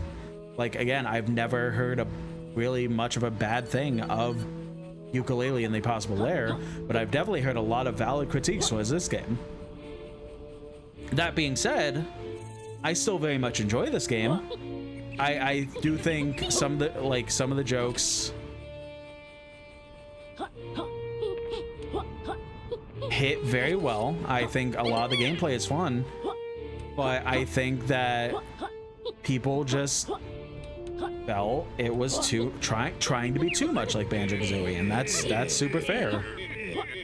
But I'm still loving this game. I'm still very much enjoying it, but I'm definitely like slowly catching on as to like, I got it before, but now like replaying it, I'm like, no, I'm getting it even more now.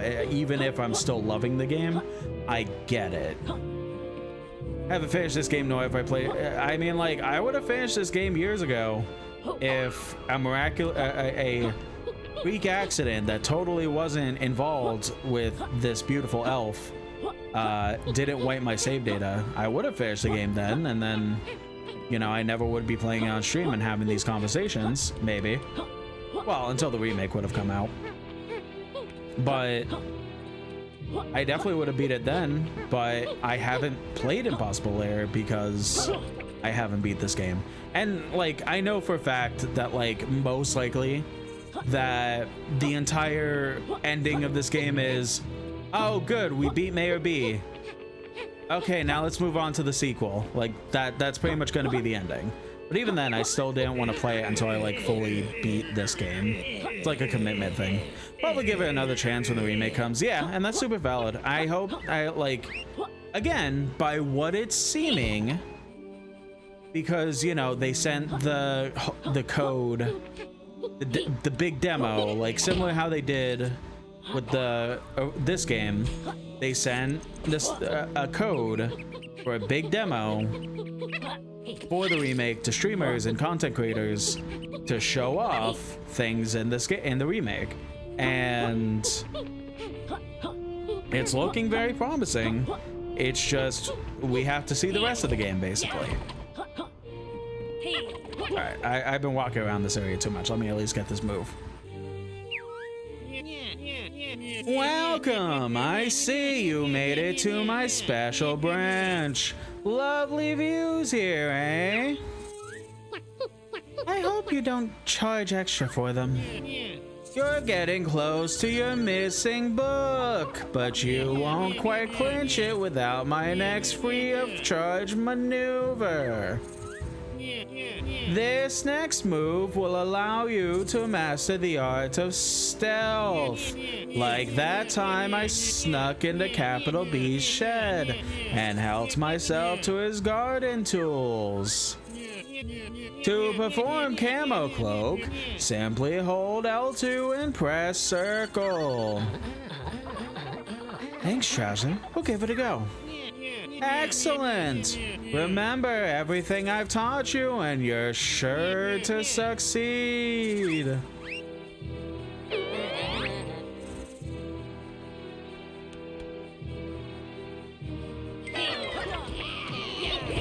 Oh, we come out to the casino? I remember really liking the casino level.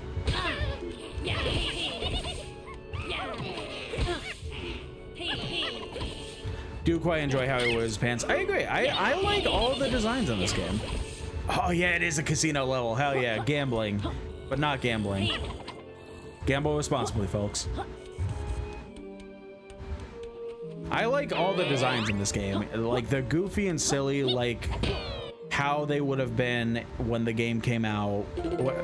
Like, if the game came out the same time as Banjo and Kazooie. Like, very unique designs, very cute, very cool. And honestly, like, a lot of the characters have their own kind of unique personality. It's just kind of Yooka-Laylee don't. Like we said, like, they're essentially carbon copies of Banjo and Kazooie, but like Trouser, like he's not Bottles and he's not Jamjoys. He's a shifty salesman. He's a snake. Mayor B isn't Grunty. He's just a shitty businessman. Like, the Dr. Quack isn't Klungo. He's just a fucking weird scientist. Like, there's no similarities to all the other like characters that came before. It's just Yooka-Laylee are essentially the same as Banjo and Kazooie. The scientist lady that transformed you, she's not Mumbo, and she's not Wumba. Like a weird scientist in a gumball machine. Exactly, right? Like, none of the other characters are like their similar partners. Like, it's just Yuka and Laylee that were essentially like made to be the same. Where am I going? Oh, is that? Okay. I don't know where I'm going. Yeah, that's very interesting to think about. I never really noticed that until now.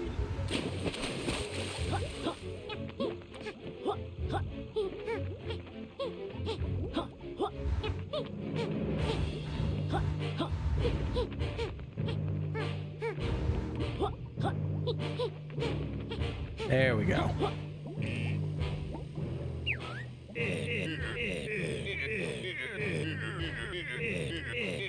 Employee of the month of February. How far he's fallen.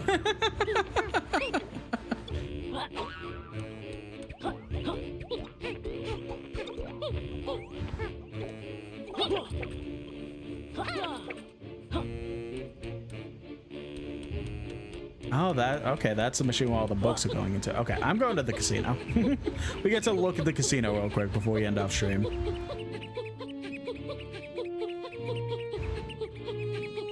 I think I had the best way to describe how I feel about Laylee and Kazooie. Kazooie was snarky, she came off as mean, but was usually witty in her responses, but Laylee just seems like pure and so. That's pretty much what I was saying. Like, that's pretty much how I feel too. Like, Kazooie is like clever in her responses and stuff like that, but that's like when we first started talking about this, that's essentially what I said. Like, Laylee is just a bitch. Like, Kazooie is witty and like other stuff, but Laylee is just a flat out bitch for no reason.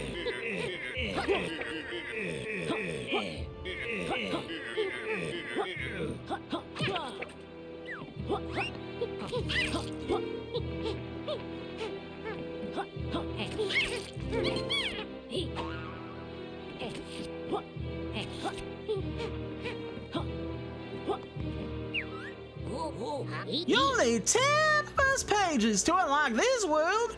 Do you want to unlock Capital Casino? Yeah.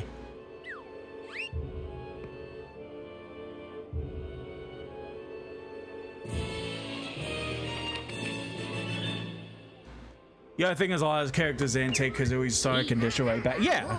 Don't forget. Well, think about it, Pamphlet. I'm not sure Yuka's quite up for the harder challenges in the expanded world.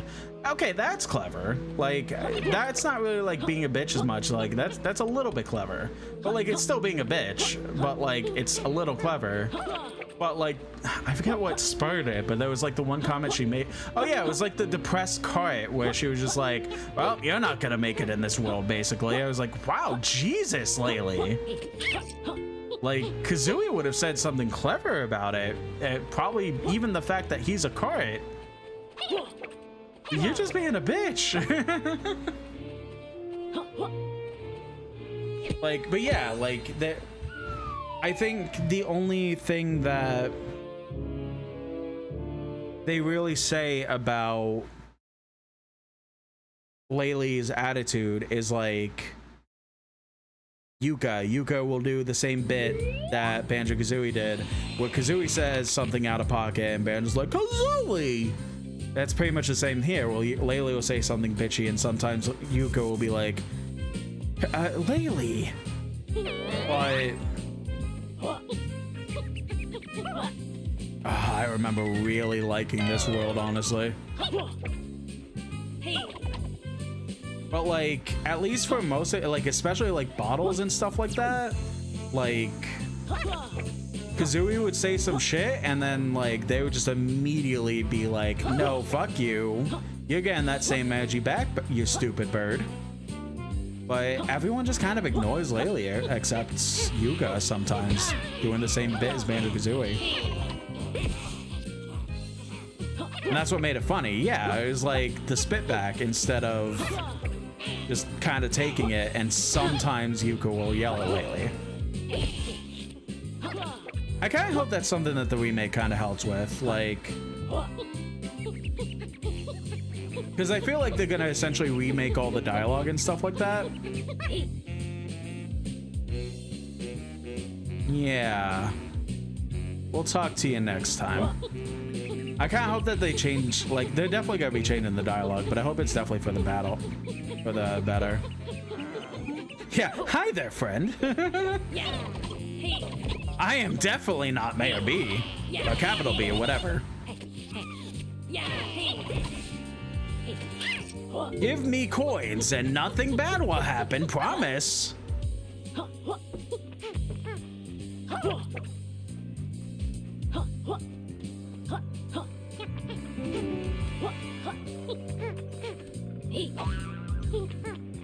Alright, I can't get out there yet, but alright. I think I've yapped enough. I definitely have gone a lot longer than I intended, which, I mean, that's not a bad thing.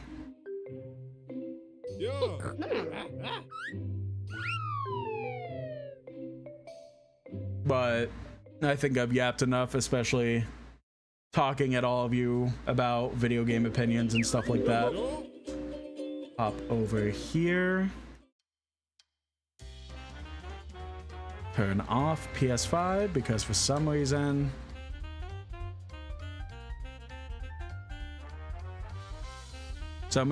putting my PS5 in rest mode just decides to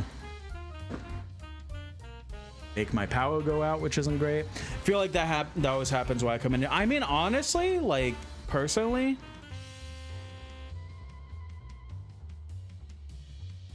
like I've said before, but I'll say it again, like video games are my passion. Like talking about them is the thing I'm most passionate about because of the fact of like I've grown up with them. At one point I wanted to be a video game designer, stuff like that, right? Like, so like if you get me started on talking about video games that isn't pertaining to the video game that I'm playing right now, like sharing opinions of AAA stuff, obviously the spiritual successor talk and stuff like that, like if you just get me yapping about video games, I'm not gonna shut the fuck up. Like you essentially have to tell me to shut the fuck up. Like, because if I get into a tangent, I just go. I don't stop myself unless I really just run out of things to say about that particular subject. Like, I always have something to say about video games, whether it comes to like gameplay design elements, AAA stuff, recent news and stuff like that. Like, I'm always learning and I'm always ready to talk about it, and I don't get an avenue for that outside of when somebody randomly brings it up in my stream or I randomly start talking about it just out of coincidence, right? So in a sense, yes, when you come in to yap, but at the same time it's likely that the conversation would have happened anyway because of how passionate I am about video games and stuff like that. So it's kind of both ends. But no, we're gonna start wrapping up YouTube and TikTok. I'm gonna go ahead and say goodbye to you guys, and we'll end off with the lovely